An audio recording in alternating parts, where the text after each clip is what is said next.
Jika panduan pemungutan suara bintang hitam gagal membayar hutang, saya akan menggunakan istrinya untuk membayar hutang.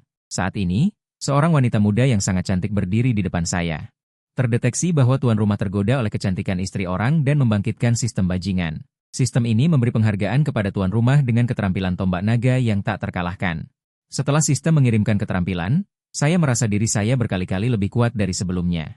Saat ini, wanita muda itu baru saja keluar dari kamar dengan membawa uang. Dia langsung dikejutkan oleh perubahan saya. Pipinya langsung memerah seperti batu giok. Melihat ini, sudut mulutku tersenyum jahat. Wanita muda itu menggeliat. Dia berkata, "Kamu tidak sopan. Aku berpakaian sangat minim, kenapa kamu menatapku seperti itu?" Saat dia berbicara, dia sengaja menggeliatkan tubuhnya. "Kenapa? Kamu tidak suka aku melihatmu? Dasar menyebalkan." Wanita muda itu menggigil dengan nada manja. "Ini uangmu." Saat dia berbicara, wanita muda itu berjalan ke arahku, membungkuk dan meletakkan uang itu di atas meja kopi. Saat dia membungkuk, pemandangan indah wanita muda itu tertangkap seluruhnya olehku. Aku langsung tersipu. Wanita muda itu melihat perubahan pada diriku. Matanya berkilauan dengan sedikit kejutan. Dia bergumam dalam hatinya, "Sandahai, kau anjing tua. Beraninya kau bermain wanita di luar? Aku akan bermain pria di rumah hari ini. Dan bermain dengan karyawanmu di tempat tidurmu. Aku akan membuatmu marah, mendapatkan informasi akurat tentang kecantikan. Bai Jie, tambahan untukmu, suami jutawan,mu, Sandahai, sering mencari kesenangan. Mengakibatkan impotensi dan akhirnya menderita penyakit kelamin. Oleh karena itu, Bai Jie sering kesepian selama bertahun-tahun. Kesepian di hatinya sulit dihilangkan. Dia selalu ingin mencari pria muda dan memberi Sandahai sedikit topi hijau. Sial, ternyata ada permintaan seperti ini. Aku berencana untuk bermain tarik ulur, mengambil uang dan berpura-pura pergi." Bai Jie langsung panik, berpura-pura keseleo kaki dan jatuh ke pelukanku. Aku sudah bersiap. Aku langsung memeluknya dan dengan lembut mencubit pinggangnya. Saat ini, Bai Jie berkata dengan suara menggoda, "Aku sangat pusing. Kakiku juga lemas. Bisakah kau membantuku masuk ke kamar untuk beristirahat?" Mata Bai Jie hampir mengeluarkan sutra saat melihatku. Aku tersenyum dan menjawab, "Saya bersedia melayani nyonya." Setelah berbicara, aku langsung menggendong Bai Jie dan berlari menuju kamar tidur. 2,5 jam kemudian, Bai Jie lemas di pelukanku. Dia berkata dengan mata mempesona, "Kenapa aku merasa kau sangat tampan?" "Batuk, batuk." Nyonya mungkin melihatku dengan mata penuh kasih. Bai Jie berkata dengan nada manja, "Kau bajingan kecil. Aku masih meremehkanmu. Aku tidak menyangka kau begitu hebat." Aku tersenyum jahat. "Batuk, batuk." Nyonya juga tidak buruk. Saat aku dan Bai Jie sedang bercanda, pintu kamar tiba-tiba dibuka dengan keras. "Istriku, aku pulang." Begitu pintu terbuka, Sandahai melihat istrinya terbaring di pelukan orang lain dengan keringat di sekujur tubuhnya.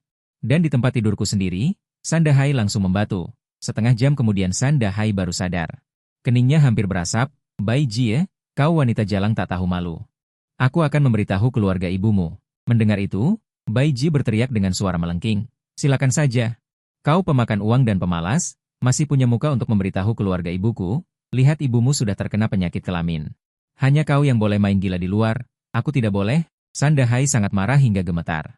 Kau tak tahu malu." Bai Jie juga melawan, "Kau yang tak tahu malu. Kau sudah 3 tahun tidak menyentuhku. Menyentuhku pun hanya 2 detik, dia 2 jam. Tahu? Kau punya muka." Bai Jie sambil memaki-maki sambil mengenakan pakaian, melihat pria di ranjang adalah aku. Mata Sandahai melotot seperti lonceng tembaga. "Ye Feng, ternyata kau. Bagus, bagus. Ye Feng, kau hebat, tunggu pembalasanku. Urusan istriku akan kita selesaikan perlahan." Sandahai sudah mulai tidak karuan, ekspresiku tenang menjawab. "Istrimu sangat antusias, hutang 3.500-ku anggap lunas saja." Mendengar itu, Bai Jie melirikku dengan manja. "Apa maksudmu? Apa aku hanya bernilai 3.500? Aku tersenyum jahat. "Hehe, tentu saja lebih dari itu, kau tak ternilai harganya." Kemudian sengaja di depan Sandahai, mencubit pipi Bai Jie. "Akan kubunuh kau." Mata Sandahai merah padam, dengan amarah meledak langsung menyerbu. Beberapa menit kemudian, Sandahai sudah babak belur tergeletak di tanah, dia dipukuli hingga menangis meraung-raung. "Kak pipi biru.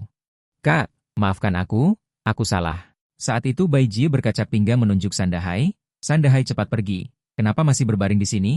Aku beritahu, rumah ini dulu dibeli dengan uang keluarga kami, kau sampah pemakan uang. Berani main wanita di luar, hari ini keluar dari rumah ini."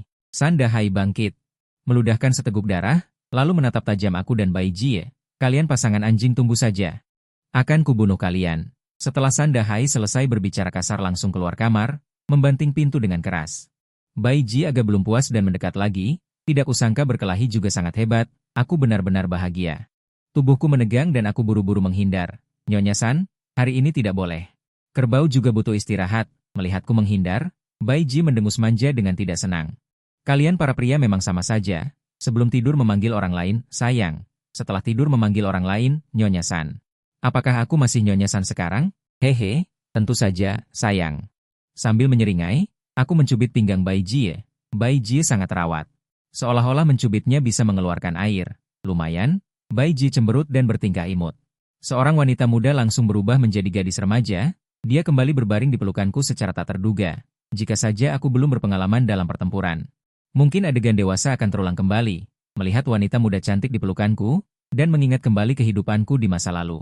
Hatiku tanpa alasan merasakan kesedihan. Di usia 30 tahun aku tidak mencapai apa-apa, seorang pria pada akhirnya harus menghasilkan uang. Sistem DIP mendeteksi periode menghasilkan uang tuan rumah, tugas sementara, makan gaji buta, tuan rumah bisa mendapatkan uang dari wanita. Kemudian secara acak mulai masuk, level sistem diurutkan berdasarkan jumlah uang yang dihasilkan, melihat ekspresiku yang tidak enak.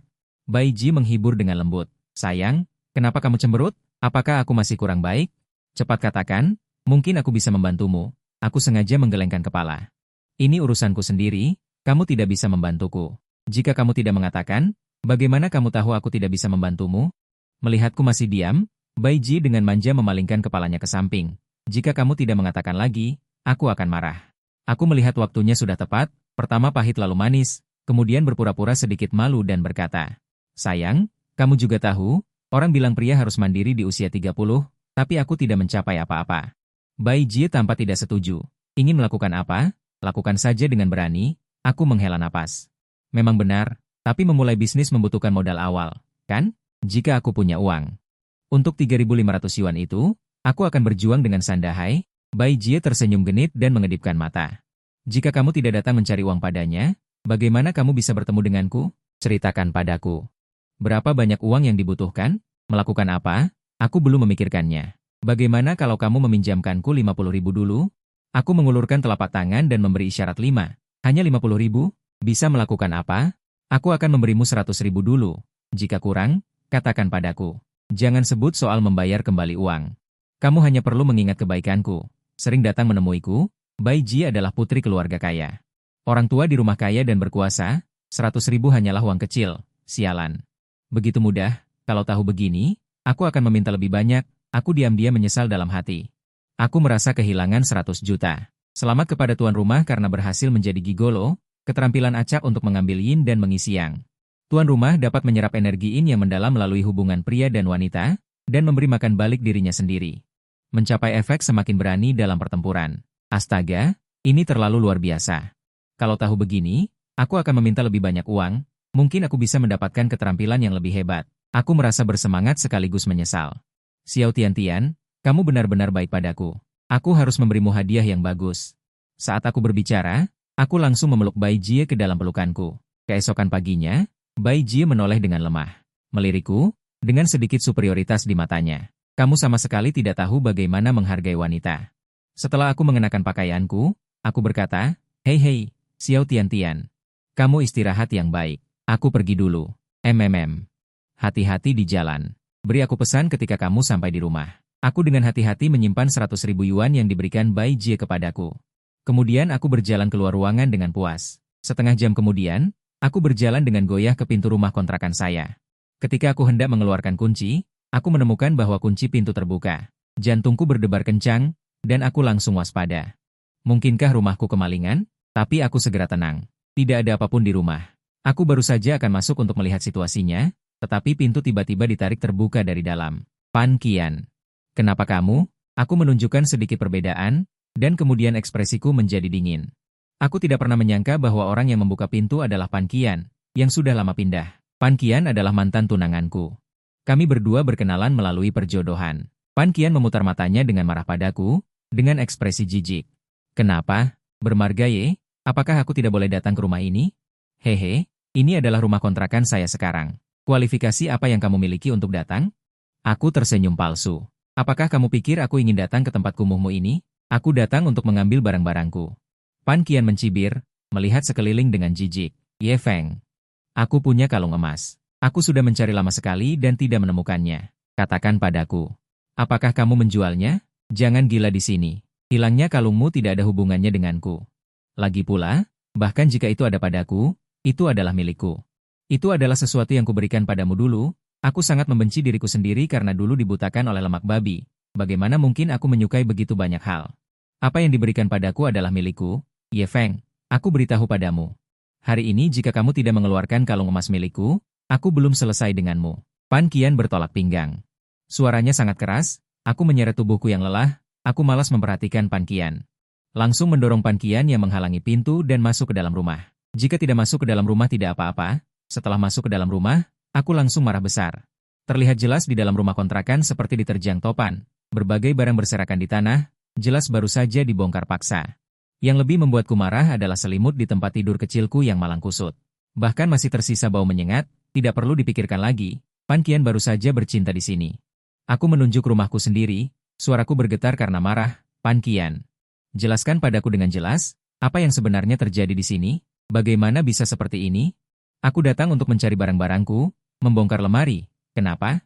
Pan Qian melipat tangan di depan dada, dagunya sedikit terangkat, menatapku dengan provokatif.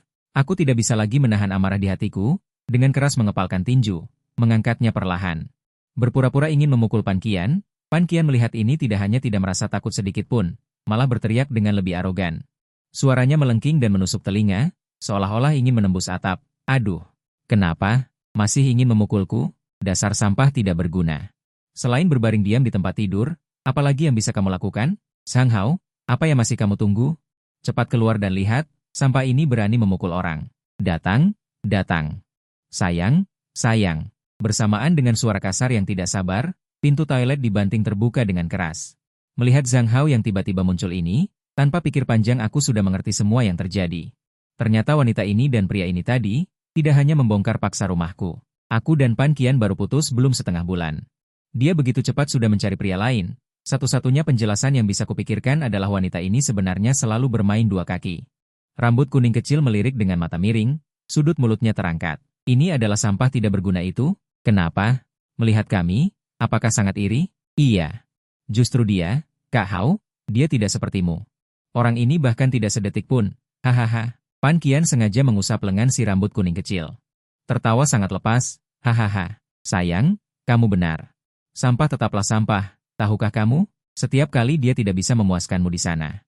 Keesokan harinya dia lari kepadaku untuk mencari hiburan. Ceka. Sungguh menyedihkan. Zhang Hao tertawa sangat angkuh. Plak, terdengar suara yang nyaring. Dengan ekspresi penuh kebencian, sialan, memang kamu yang pantas kupukul. Pan Qian menutupi wajahnya dan menjerit histeris, seluruh dirinya menjadi histeris. Zhang Hao, apa yang kau tunggu? Wanitamu dipukuli orang. Cepat bertindak. Zhang Hao melihat bahwa aku berani memukuli Pan Qian di depannya. Seketika dia sangat marah. Meskipun dia dan Pan Qian hanya bermain-main, siapapun yang berani menyentuh wanitanya, itu sama saja dengan menampar wajahnya. Bahkan sebelum dia bisa menerkam, satu tamparan keras lagi terdengar. Zhang Hao jatuh dengan keras ke tanah. Dia menutupi wajahnya yang bengkak seperti roti, air mata berlinang di matanya. Dia baru saja akan bangkit dan membalas, aku menamparnya lagi. Dia jatuh dan tidak bisa bangun untuk waktu yang lama. Pan Qian melihat Zhang Hao dipukuli begitu parah, dia tidak peduli dengan rasa sakit di wajahnya dan berteriak sambil menerkam ke arahku. Seperti anjing gila, dia memukul dan menendangku. Tanpa ampun, aku langsung menamparnya. Kemudian dia ambruk ke tanah seperti lumpur, rambutnya berantakan, dan sudut mulutnya berdarah. Di mana sisa kesombongan sebelumnya? Zhang Hao menutupi wajahnya yang bengkak dan berjuang untuk bangun. Menunjukku dan mengancam dengan tidak jelas, Ye Feng, tunggu saja. Aku pasti tidak akan melepaskanmu. Setelah mengatakan itu, dia terhuyung-huyung menuju pintu, jelas ingin keluar mencari bantuan. Aku berkata dengan dingin, tunggu. Siapa yang mengizinkan kalian pergi? Langkah Zhang Hao berhenti tiba-tiba. Tubuhnya menyusut, dan dia berbalik dengan ragu dan sedikit gugup. Kemudian dia bertanya dengan tergagap, apalagi yang kau inginkan? Ingin pergi? Tidak semudah itu. Bereskan rumah ini untukku, kembalikan semua barang ke semula. Cuci semua spray dan selimut, lalu pergi dari sini. Zhang Hao gemetar karena marah. Tapi dia tidak berani mengatakan kata-kata kasar lagi. Kenapa? Apa kau tidak terima? Cepat bereskan untukku. Jangan banyak bicara. Percaya atau tidak, aku akan menamparmu lagi. Mataku memancarkan aura membunuh. Tuan muda seperti Zhang Hao belum pernah melihat situasi seperti ini. Dia sangat ketakutan hingga seluruh tubuhnya gemetar. Kesombongan sebelumnya sudah lama menghilang. Di bawah tatapanku, pasangan anjing dan wanita, Pan Qian dan Zhang Hao, dengan panik membersihkan rumah. Sampai kamar kembali seperti semula, mereka melarikan diri seperti anjing kehilangan rumah. Melihat punggung mereka yang menyedihkan. Aku menghela napas panjang, lalu mandi air panas dan berbaring di tempat tidur untuk beristirahat. Namun, Pan Qian yang baru saja keluar rumah langsung meledak. Dia menunjuk Zhang Hao yang babak belur dan mulai mengamuk. Zhang Hao, kau ini sampah. Aku dipukuli dan kau bahkan tidak bersuara. Kau bahkan membantunya membersihkan rumah. Apa kau ini laki-laki? Hah? Zhang Hao mengangkat tangannya dan langsung menampar Pan Qian hingga melihat bintang-bintang. Dasar wanita jalang.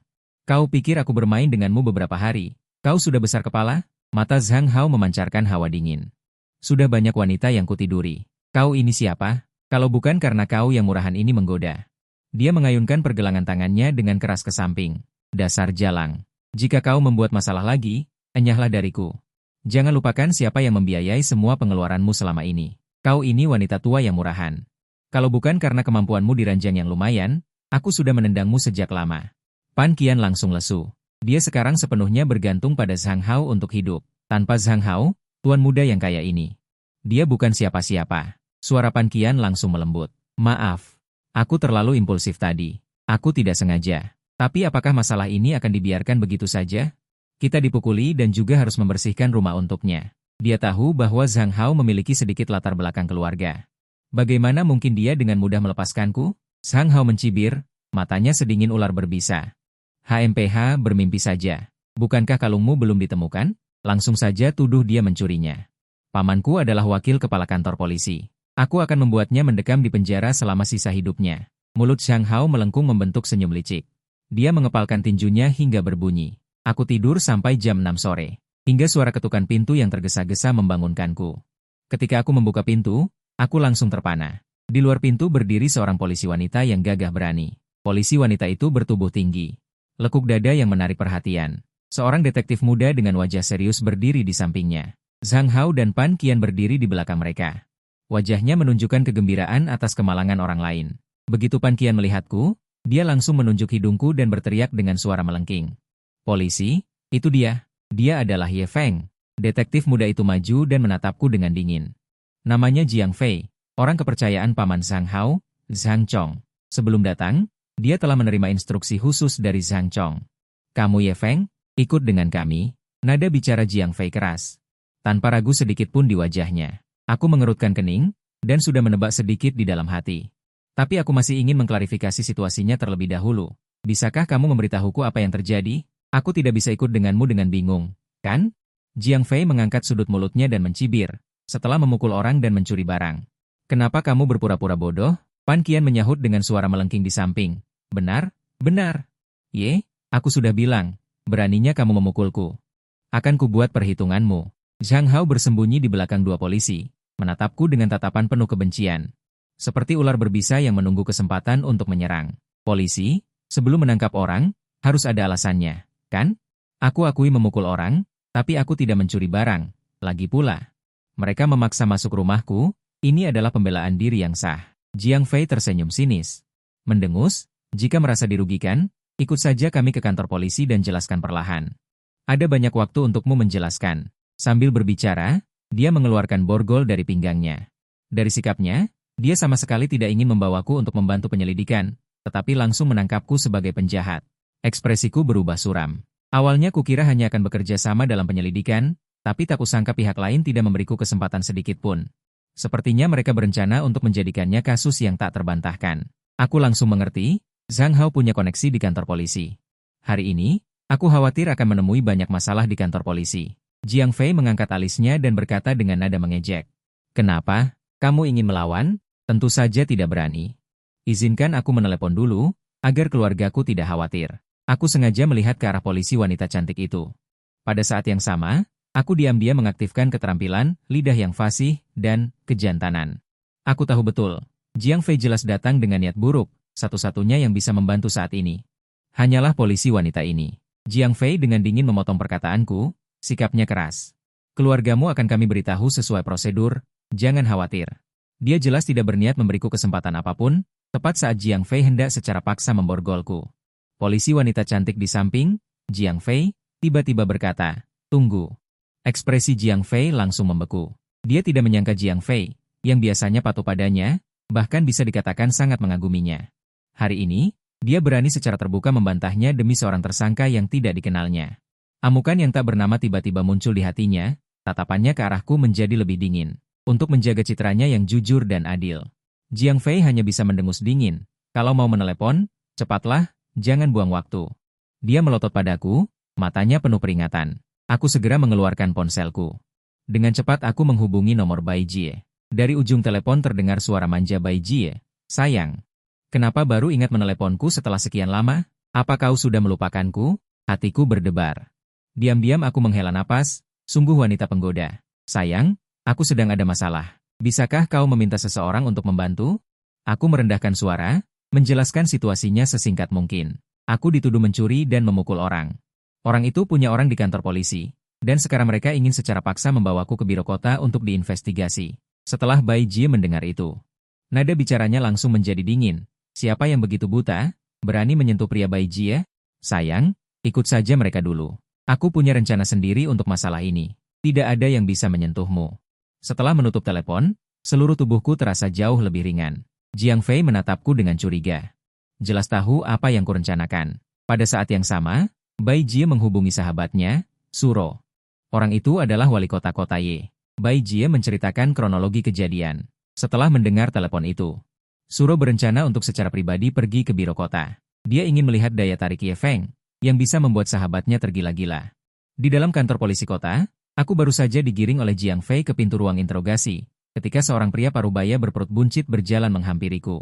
Orang itu membawa serta aura keagungan dalam kata-katanya, matanya menakutkan dan suram dengan dinginnya. "Haozi, jangan khawatir, paman pasti tidak akan membiarkanmu diperlakukan tidak adil." Dia menoleh ke Jiang Fei dan memerintahkan. "Tunggu sampai di dalam dan interogasi dia dengan baik, biarkan dia mengakui semua yang harus dia akui." Akhirnya, dia menekankan kata-kata, "mengakui dengan baik." Jiang Fei segera memasang wajah tersenyum, mengangguk dan membungkuk, "Jangan khawatir, Direktur Zhang. Aku mengerti." Kemudian Jiang Fei berbalik dan mendorongku ke ruang interogasi, lalu berteriak dengan kasar. "Menggosok apa? Cepat masuk." Di ruang interogasi, Jiang Fei menyilangkan kakinya. Daripada mengatakannya secara samar-samar, "Anak muda, ini kesempatan terakhirmu. Mengaku atau tidak, aku mencibir, Pak Polisi." "Aku mencibir? Anda boleh mengatakan apapun yang Anda mau, toh semua yang ingin kukatakan sudah kukatakan." Wajah Jiang Fei menjadi gelap, "Sepertinya aku harus memberimu pelajaran agar kau tahu diri." Dia jelas dendam karena Sue Min membelaku tadi, berniat membalas dendam. Aku meninggikan suara dan sengaja berteriak, "Pak Polisi, apakah Anda berencana menyiksa dan membuat pengakuan palsu? Jangan lupa, sekarang adalah negara hukum. Aku harus mengungkap keburukan mereka sejelas mungkin sebelum bala bantuan datang. Kalau begitu, serang balik dia hingga tak berdaya, itu baru menyenangkan." Jiang Fei mencibir. "Menghadapi orang keras kepala sepertimu yang tidak mau bekerja sama, mengambil tindakan paksa sepenuhnya masuk akal dan legal, bukan penyiksaan." Berhenti memutarbalikkan fakta. Belum selesai dia berbicara, dia mengepalkan tinjunya dengan suara membelah angin. Langsung menghantam wajahku. Wajahku menjadi gelap, aku tidak menyangka orang ini benar-benar berani bertindak.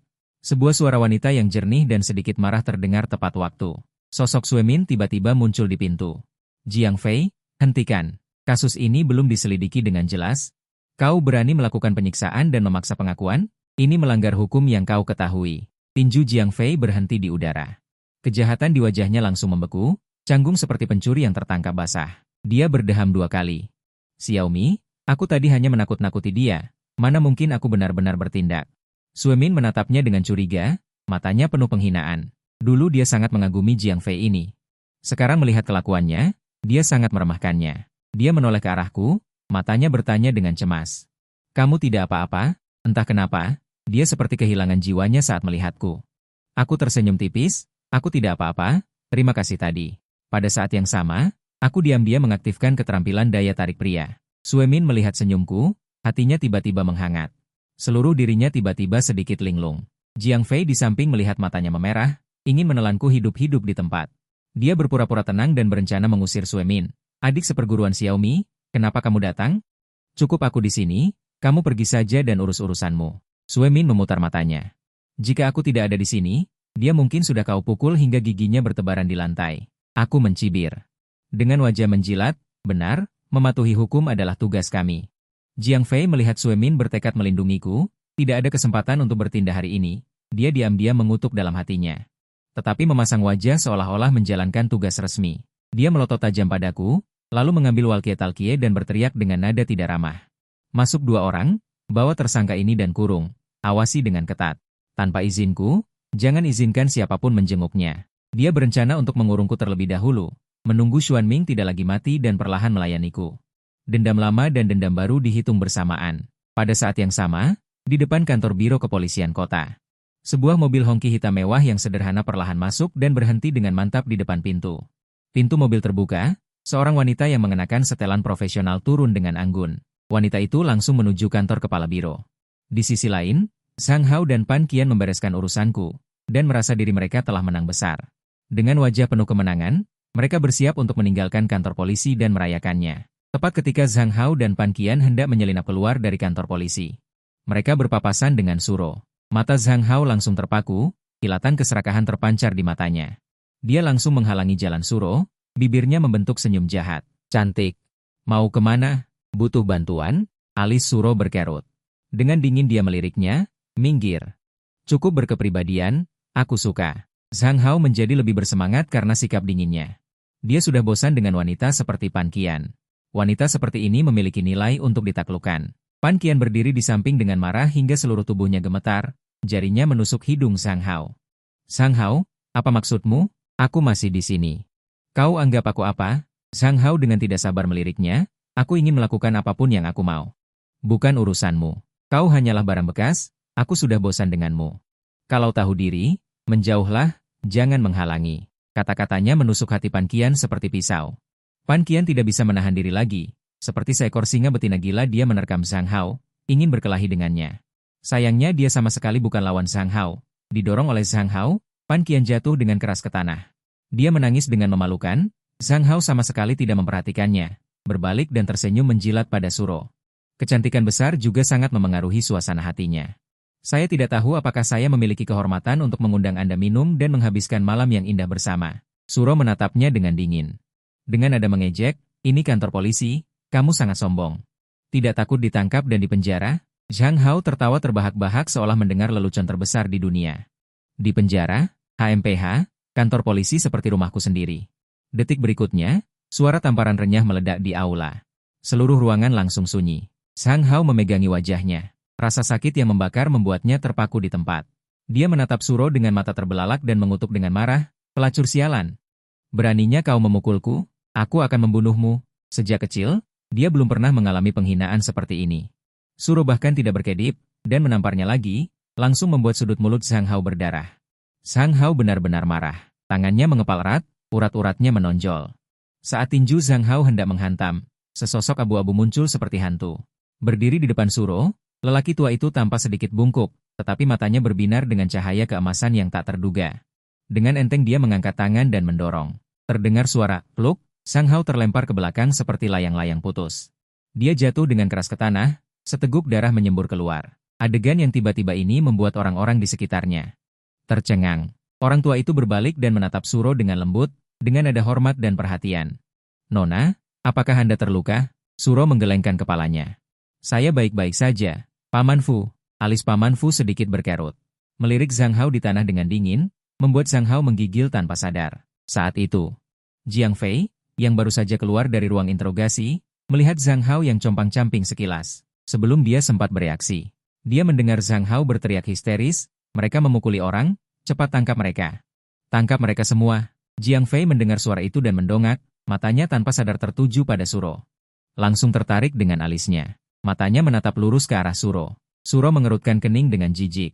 Setelah beberapa saat, Jiang Fei sadar kembali. Dia melambai kepada orang-orang di belakangnya. Apa yang kalian bengong? Bawa mereka masuk. Jangan biarkan satupun lolos. Saat ini, Jiang Fei sedang menghitung dalam hatinya. Bagaimana cara mendapatkan Suro? Fu Bo maju selangkah dengan aura yang mengintimidasi. Memaksa beberapa polisi untuk tidak berani mendekat. Tepat ketika situasinya menemui jalan buntu, Wakil Kepala Zhang Chong mengerutkan kening dan berjalan keluar. Ada apa? Membuat keributan besar. Zhang Hao, begitu melihat Zhang Chong, segera menangis dengan berlinang air mata dan mengadu, "Paman, aku dipukuli oleh wanita jalang dan orang tua bangka ini. Mereka benar-benar melanggar hukum." Begitu Zhang Chong mendengar ini, wajahnya langsung menjadi pucat. Dia menatap Suro dan Fubo dengan marah yang tak terkendali. Tetapi ketika dia melihat dengan jelas wajah Suro, seluruh tubuhnya ketakutan hingga wajahnya pucat pasi, seperti melihat hantu. Suro mendengar Zhang Hao memanggil Zhang Chong sebagai paman, menoleh untuk melihat Zhang Chong, dan sudut mulutnya melengkung membentuk senyum dingin yang penuh makna. "Ini keponakanmu?" Zhang Chong merasa tidak nyaman ditatap olehnya, dan dahinya dipenuhi dengan butiran keringat halus. Dia mengangguk dengan susah payah. "Ya, Zhang Chong. Keponakanmu yang baik ini secara terang-terangan menggoda wanita di depan kantor polisi, dan bahkan mengklaim bahwa kantor polisi adalah miliknya." Benar-benar nada bicara yang besar. Nada bicara Suro tiba-tiba menjadi tajam, setiap kata seperti jarum. "Aku ingin bertanya, kantor polisi di kota Shenye, mungkinkah benar-benar milik keluarga Zhang kalian?" Mendengar ini, seluruh tubuh Zhang Chong bergidik, wajahnya langsung pucat pasi, dan dia mengutuk Zhang Hao dalam hati karena menjadi orang bodoh. Benar-benar membuat marah wali kota. Zhang Hao belum bereaksi, dan masih berteriak dengan arogan. "Kamu pikir kamu siapa? Berani berbicara seperti itu dengan pamanku?" Plak! Tamparan keras lainnya. Zhang Hao memegangi wajahnya yang merah dan bengkak, dan berkata dengan bingung, "Paman, jelas wanita jalang ini yang pertama kali bertindak. Aku hanya bercanda saja." "Kenapa kau memukulku?" Zhang Chong sangat marah hingga paru-parunya hampir meledak. "Kau ini benar-benar anjing yang tidak punya mata. Biasanya aku terlalu memanjakanmu. Jiang Fei, kurung orang yang tidak ingat pelajaran ini. Menggoda wanita di depan umum, tahan selama 15 hari. Dia sekarang hanya ingin segera menyingkirkan orang bodoh ini, agar tidak menyeret dirinya sendiri." Jiang Fei mengerti maksudnya dan segera memanggil beberapa rekannya. Mereka menyeret Zhang Hao ke pusat penahanan. Zhang Hao masih meronta dan terus berteriak. Tetapi tidak ada yang memperhatikannya. Suasana akhirnya menjadi tenang. Zhang Chong menyeka keringat dingin di dahinya. Dia berbalik dan memasang senyum menjilat. "Hehe, Wali Kota Su. Saya benar-benar minta maaf. Semuanya karena saya lalai dalam mendidik, sehingga keponakan saya yang tidak berguna ini menyinggung Anda. Maaf sekali, saya tidak tahu Anda datang berkunjung hari ini. Apakah ada yang bisa kami bantu di kantor polisi ini? Katakan saja apa yang Anda inginkan, kami pasti akan berusaha sekuat tenaga." Nada bicara Suro tenang, namun membawa otoritas yang tak perlu dipertanyakan. "Suruh Wang Mingrui keluar menemui saya. Saya akan mengantar Anda ke sana." Zhang Chong mengangguk dan membungkuk, bersikeras untuk memimpin jalan secara pribadi. "Tidak perlu. Saya akan menunggu di sini saja." Suro melambaikan tangannya dan berhenti, berjalan ke samping dan memilih kursi acak untuk duduk. Zhang Chong tertawa 2 kali, lalu berlari kecil ke kantor kepala polisi untuk mencari Wang Mingrui. Saat ini, dia merasa sangat khawatir. Selalu merasa bahwa kunjungan mendadak Suro terkait dengan kejadian barusan. Tidak lama kemudian, kepala Wang Mingrui keluar dari kantor. Sambil merapikan seragam polisinya, dia tersenyum lebar. "Aduh, wali kota sudah datang berkunjung. Maafkan atas sambutan yang kurang baik." Suro menyela dengan dingin, "Jangan basa-basi. Saya tanya Anda. Apakah kantor Anda menangkap seseorang bernama Ye Feng hari ini?" Wang Mingrui tertegun, lalu menoleh untuk melihat Zhang Chong. Matanya bertanya. Begitu Zhang Chong mendengar nama Ye Feng, wajahnya langsung pucat. Keringat dingin mengucur. Suro melirik keduanya dengan curiga, dan dia sudah tahu apa yang terjadi. Wang Mingrui jelas melihat hati nurani Zhang Chong yang bersalah, dan berkata dengan nada tegas, "Zhang Chong, apakah ada yang ditangkap di kantor hari ini? Cepat jelaskan dengan jelas." Zhang Chong terbatuk 2 kali. Mencoba menutupi kebenaran. "Hehe, Kepala Wang. Urusan pemerintah kota sangat sibuk, ada banyak tahanan yang masuk dan keluar. Bagaimana saya bisa mengingatnya dengan jelas? Baiklah, kalau begitu saya akan menunggu di sini. Saya tidak akan pergi sampai saya menemukan orang ini hari ini." Suro mencibir, menyeret kursi dan duduk dengan menyilangkan kaki, menunjukkan sikap pantang menyerah. Dengan sikap pantang menyerah, Wang Mingrui tampak malu. Dia menoleh dan berbisik kepada Zhang Chong. "Cepat periksa." "Tidak perlu diperiksa, saya tahu orang ini." Pada saat ini, sebuah suara renyah tiba-tiba menyela. Suemin berlari kecil. Dia khawatir tidak punya kesempatan untuk membantu saya keluar dari masalah. Kemunculan Suro seperti anugerah dari surga. Wajah Zhang Chong menjadi pucat. Berusaha keras memberi isyarat pada Suemin, berharap dia tidak banyak bicara. Suro memandang Suemin dengan penuh minat. "Gadis kecil, ceritakan padaku." Suemin berbicara dengan singkat. "Aku juga tidak tahu. Mungkin Jiang Fei mengambil inisiatif sendiri untuk menyenangkanku. Aku tidak ikut campur. Pada saat kritis, dia hanya bisa mengorbankan bidah untuk menyelamatkan jenderal." Jiang Fei kebetulan kembali. Mendengar kata-kata Zhang Hao, wajahnya menjadi hijau karena marah. Jadi, dia langsung membongkar panggung. Kepala Zhang, Anda tidak mengatakan ini sebelumnya kepadaku. Setelah aku mendaratkanmu dengan selamat, Anda memperlakukan saya seperti ini. Zhang Hao sangat marah, menunjuk hidung Jiang Fei dan meraung. Jiang Fei, jangan bicara omong kosong, melakukan kejahatan dengan sadar melanggar hukum. Untuk menyenangkan saya terakhir kali, Anda berani menggunakan hukuman pribadi. Cepat kembali dan tulis surat pertobatan. Dia memasang tampang saleh. Dalam hatinya, dia merencanakan bagaimana menutupi masalah ini. Jiang Fei tertegun, hatinya sedikit panik. Merangkai tuduhan bukanlah masalah kecil. Menulis surat pertobatan sudah dianggap ringan. Jadi, dia langsung mengangguk dan membungkuk. Ya, kepala Zhang benar. Saya salah. Saya akan kembali menulis surat pertobatan dan merefleksikan diri secara mendalam. Setelah selesai berbicara, dia berbalik dan ingin menyelinap pergi. Tunggu. Suro berbicara dengan dingin. Suaranya tidak keras, tetapi membuat Jiang Fei membeku di tempat. Keringat dingin menetes di dahi Jiang Fei. Saat ini, dia berada dalam dilema. Suro menatap tajam Wang Mingrui. Nada suaranya tenang, tetapi membawa serta keagungan yang tidak boleh dipertanyakan. Kepala Wang, bagaimana Anda berencana menangani masalah ini hari ini? Wang Mingrui terkejut. Dia tahu bahwa masalah ini tidak bisa ditutupi. Jadi, dia langsung memutuskan. Zhang Hao, mulai hari ini, kamu diskors untuk diselidiki. Jiang Fei, kamu menggunakan hukuman pribadi dengan keadaan yang memberatkan. Dipecat dan tidak akan pernah dipekerjakan. Zhang Hao panik, menangis dan ingin berdebat. Kepala Wang, masalah ini belum diselidiki dengan jelas. Saya hanya tidak ketat dalam mendisiplinkan bawahan. Sama sekali tidak tahu apa yang dilakukan Jiang Fei. Apakah Anda menganggap saya bodoh? Wang Mingrui mendengus dingin dan tidak mau memperhatikannya lagi. Dia menoleh untuk melihat Suro dan bertanya dengan hati-hati, Wali Kota Su, apakah Anda puas dengan penanganan seperti ini? Suro mengingatkan dengan santai, Kepala Wang. Baru-baru ini, kota ini fokus pada disiplin kader. Kita harus melakukan sesuatu yang membuat masyarakat puas, bukan saya yang puas atau tidak. Mengerti? Wali Kota Su benar. Wang Mingrui mengangguk berulang kali, tetapi diam-diam mengeluh dalam hatinya. Kali ini benar-benar mendapat masalah besar. Suro melirik tempat kejadian, lalu langsung berbicara. Baiklah. Masalahnya hampir selesai, bawa Ye Feng keluar. Aku ingin bertemu dengannya. Wang Mingrui mengangguk dan membungkuk. Baik. Aku akan mengaturnya sekarang. Kemudian dia menoleh ke Suemin dan berkata, Suemin, kau melakukan pekerjaan yang baik dalam hal ini. Sekarang pergilah dan bawa Ye Feng ke sini. Hati Suemin berbunga-bunga. Setelah memasuki ruangan, dia berbalik dan berjalan cepat menuju ruang tahanan. Aku sedang duduk linglung di pusat penahanan ketika tiba-tiba aku mendengar suara langkah kaki yang tergesa-gesa. Aku mendongak. Suemin berlari kecil ke arahku. Ye Feng, kau bisa keluar sekarang. Saat berbicara, Suemin tersenyum dan membuka pintu, dengan sedikit kelucuan di matanya. Aku mengangkat alisku. Meskipun aku tahu seseorang akan datang untuk menyelamatkanku, aku tidak menyangka efisiensinya begitu tinggi, begitu cepat. Suemin berkedip, nadanya menggoda. Tentu saja. Wali kota secara pribadi turun tangan untuk meminta orang, bisakah itu tidak cepat? Wali kota? Aku tertegun sejenak. Aku tidak menyangka kekuatan Bai Ji begitu besar sehingga dia bahkan memindahkan wali kota. Hatiku dipenuhi dengan rasa terima kasih dan aku memutuskan untuk membalasnya dengan baik di kemudian hari. Suemin memberi isyarat agar aku mengikutinya. Ayo pergi, aku akan membawamu ke sana. Terima kasih banyak untuk hari ini. Bagaimana kalau bertukar nomor kontak? Aku akan mentraktirmu makan nanti. Aku tersenyum padanya. Aku sedang merencanakan bagaimana menaklukkan polisi wanita cantik ini. Bagaimanapun juga, tugas sistem ada di sana. Baiklah, Suemin tersipu dan mengeluarkan ponselnya, lalu menambahkan WeChat-ku. Hatnya terasa manis tanpa alasan yang jelas. Deep mendeteksi target. Favorabilitas Suemin meningkat. Memicu tugas sementara, menaklukkan polisi wanita cantik. Setelah tugas berhasil, skill akan dijatuhkan. Tidak lama kemudian, kami tiba di depan Suro. Suemin menunjuk Suro dengan lembut. Ye Feng, ini wali kota Su. Aku mendongak.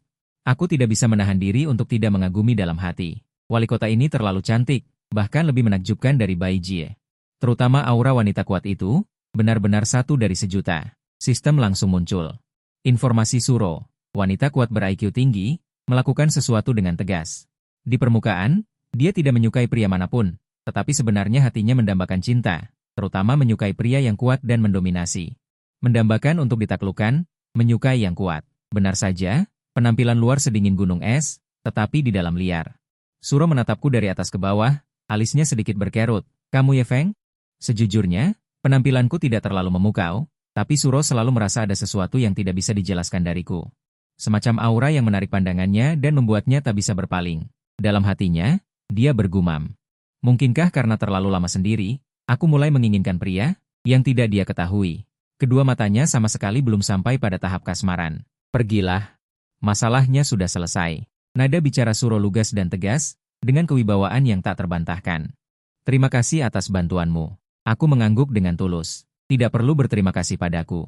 Berterima kasihlah pada kakakku. Setelah mengatakan itu, dia berbalik dengan anggun, menuju mobil sedan hitam yang terparkir di depan kantor polisi. Aku menoleh dan tersenyum pada keramaian, lalu berbalik mengikuti langkah Suro. Di dalam mobil, Suro menoleh ke samping, menatapku dengan penuh minat. Katakan padaku, bagaimana caramu menipu kakakku hingga dia sangat mencintaimu? Setiap gerak-gerik Suro memancarkan keanggunan dan profesionalisme wanita dewasa, namun matanya membawa tekanan dari seorang atasan.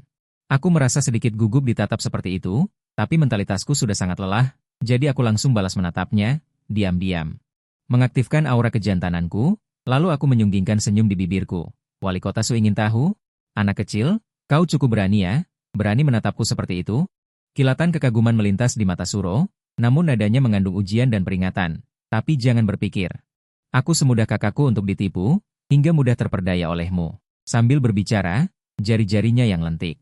Dengan lembut mengangkat daguku, dengan tatapan menggoda yang jelas. Dia juga tidak tahu apa yang terjadi padanya hari ini. Setelah bertemu denganku, hatinya selalu merasa gelisah. Wajah cantik dan tubuh seksi Suro, tampak sangat menggoda di dalam mobil yang sempit.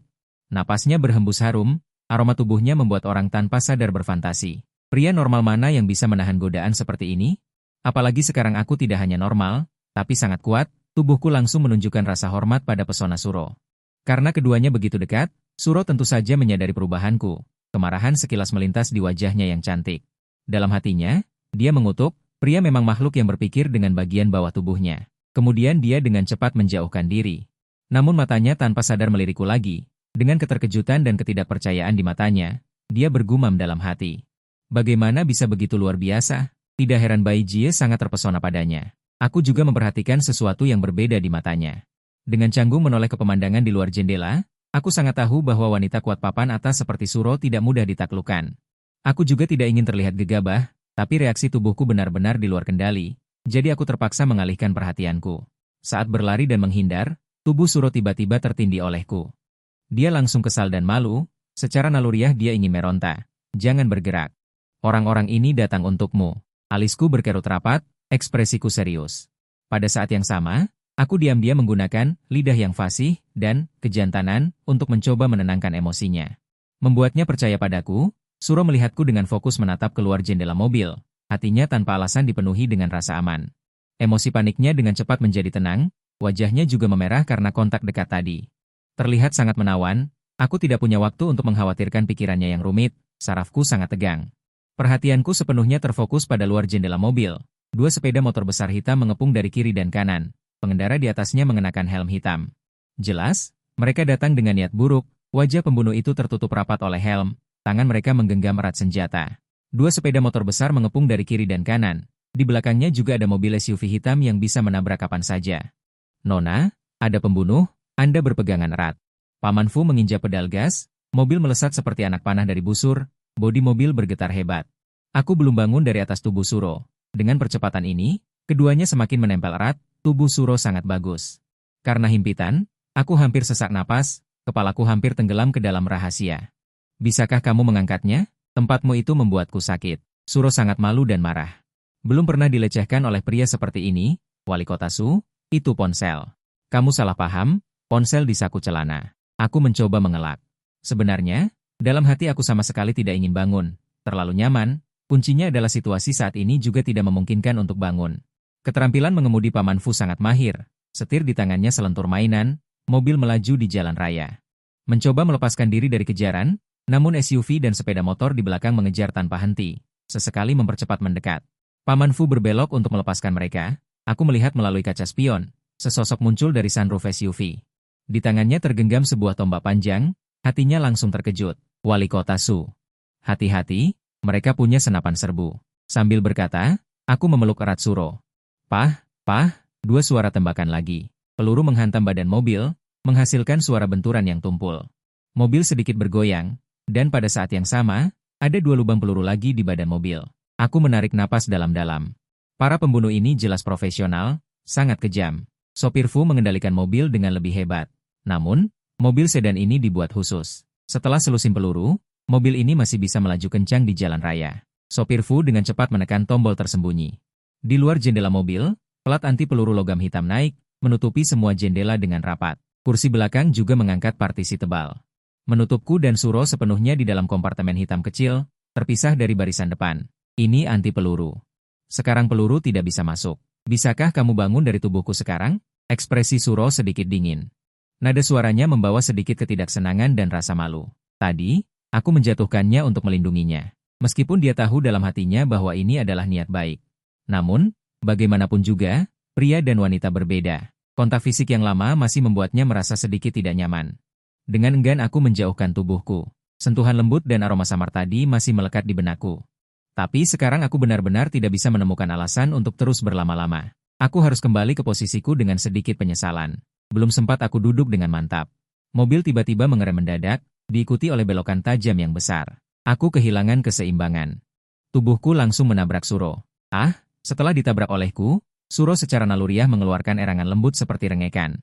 Tubuhnya juga sedikit gemetar. Kali ini, Suro terpukul dengan keras, wajahnya bahkan lebih merah. Teriakannya membuat wajahku memerah dan jantungku berdebar kencang. Suasana ambigu ini membuatku tidak bisa menahan diri untuk melamun.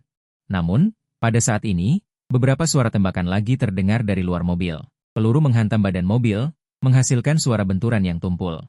Badan mobil bergoyang lebih hebat. Memanfaatkan momen ketika badan mobil bergoyang, bibirku secara tidak sengaja menyentuh bibir lembut Suro. Kefasihan lidah dan maskulinitas, keterampilan ganda langsung diaktifkan. Suro awalnya ingin melepaskan diri, tetapi secara bertahap tersesat dalam seranganku. Pertahanannya akhirnya runtuh. Perlawanan Suro semakin lemah, dan seluruh orang benar-benar bingung. Sopir Fu masih mengendalikan mobil dan melaju kencang di jalan raya. Para pembunuh tidak bisa mengejar untuk sementara waktu, tetapi entah mengapa mobil tiba-tiba bergetar hebat, sehingga sangat sulit untuk dikendalikan. Kendaraan bergoyang lebih hebat. Selamat kepada tuan rumah, berhasil menaklukkan saudari kerajaan dari keluarga kaya top. Suro memperoleh keterampilan dewa senjata. Aku terkejut, sejumlah besar pengetahuan tentang senjata langsung membanjiri pikiranku. Seolah-olah aku dilahirkan sebagai penembak jitu. Setiap senjata di tanganku bisa mengenai sasaran dengan sempurna. Aku diam-diam senang di hatiku.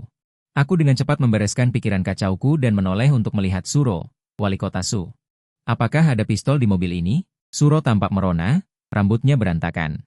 Setelah beberapa saat, dia menyadari dan pipinya memerah, dia dengan cepat menekan tombol di sisi dalam pintu mobil. Dengan bunyi klik, sebuah kompartemen tersembunyi muncul, di dalamnya ada pistol hitam. Aku segera mengambil pistol itu dan memeriksanya dengan mahir. Peluru sudah terisi. Suro melihat pistol di tanganku. Alisnya sedikit berkerut, bisakah kamu menggunakannya? Jangan memaksakan diri.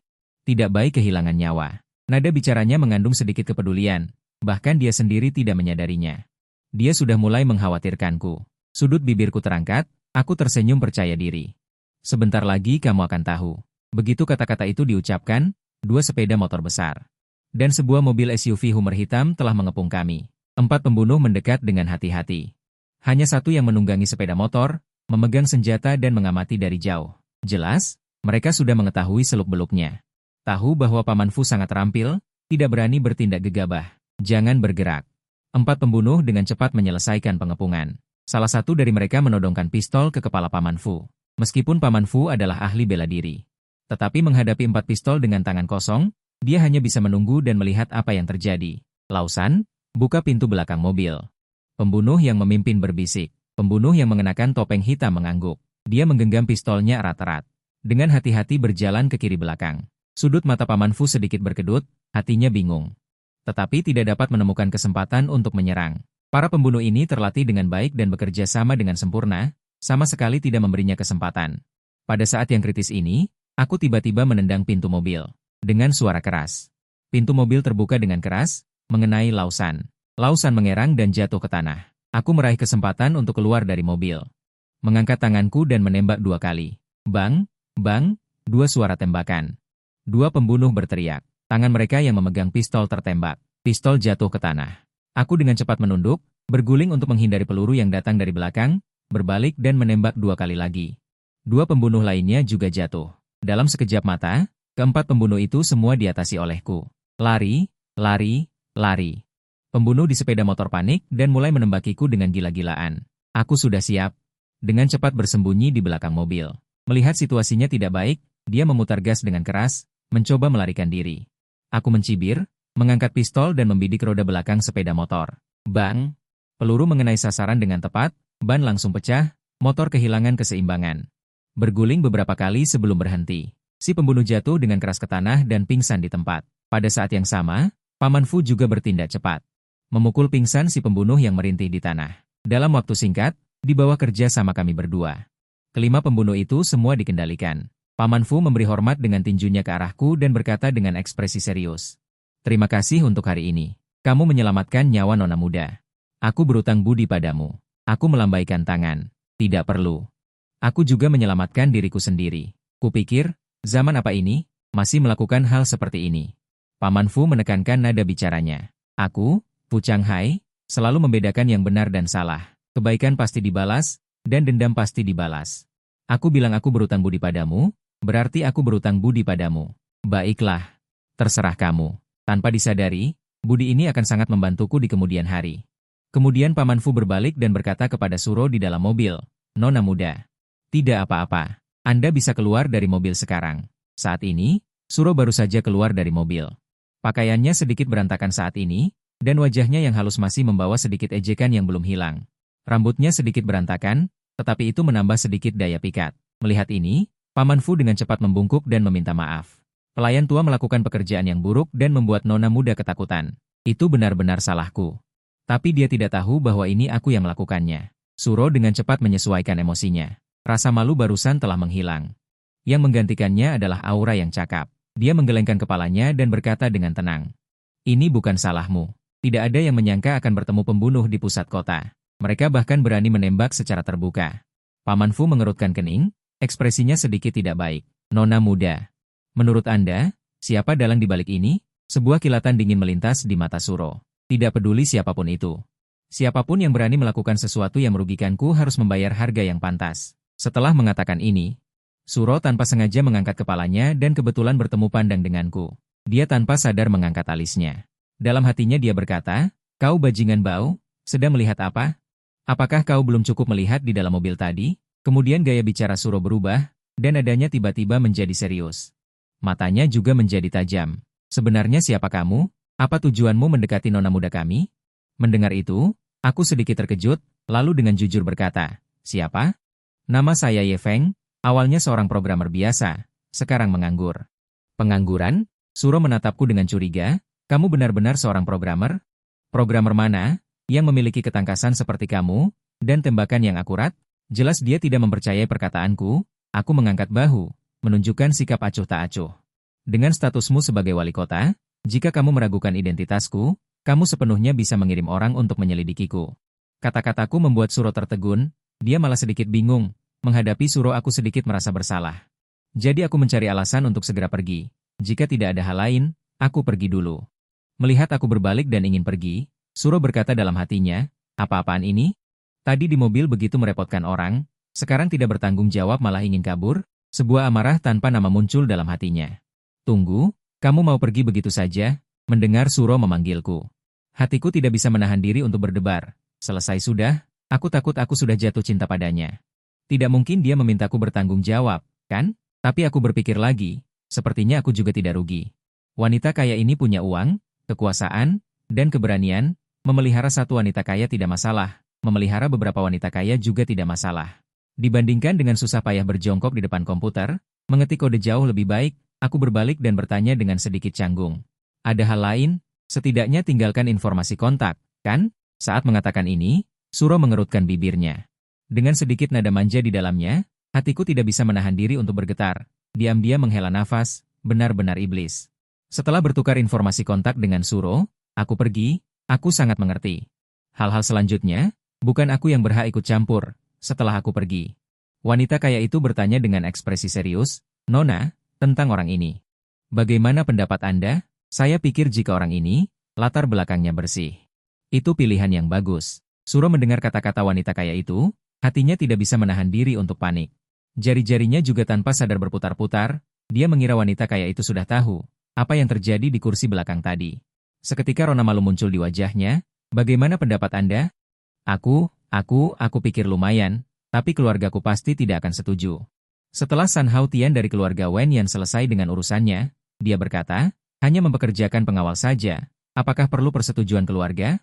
Ah, Anda berbicara tentang hal ini? Suro tiba-tiba mengerti setelah mendengar penjelasan dari wanita kaya itu. Wajahnya memerah seketika, suaranya sedikit gugup, dan jari-jarinya tanpa sadar saling menggenggam. Wanita kaya itu berkata dengan serius, meskipun saya memiliki sedikit kemampuan, tetapi dalam hal menembak, saya akui saya tidak sebaik anak muda ini.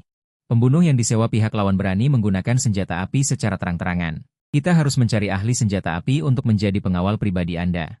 Hanya dengan begitu kita dapat memastikan keselamatan Anda. Suro sedikit menundukkan kepalanya dan berkata sambil berpikir. Saya akan mempertimbangkan masalah ini dengan serius, tetapi dia mungkin tidak mau menerimanya. Saat tiba di rumah, hari sudah larut malam.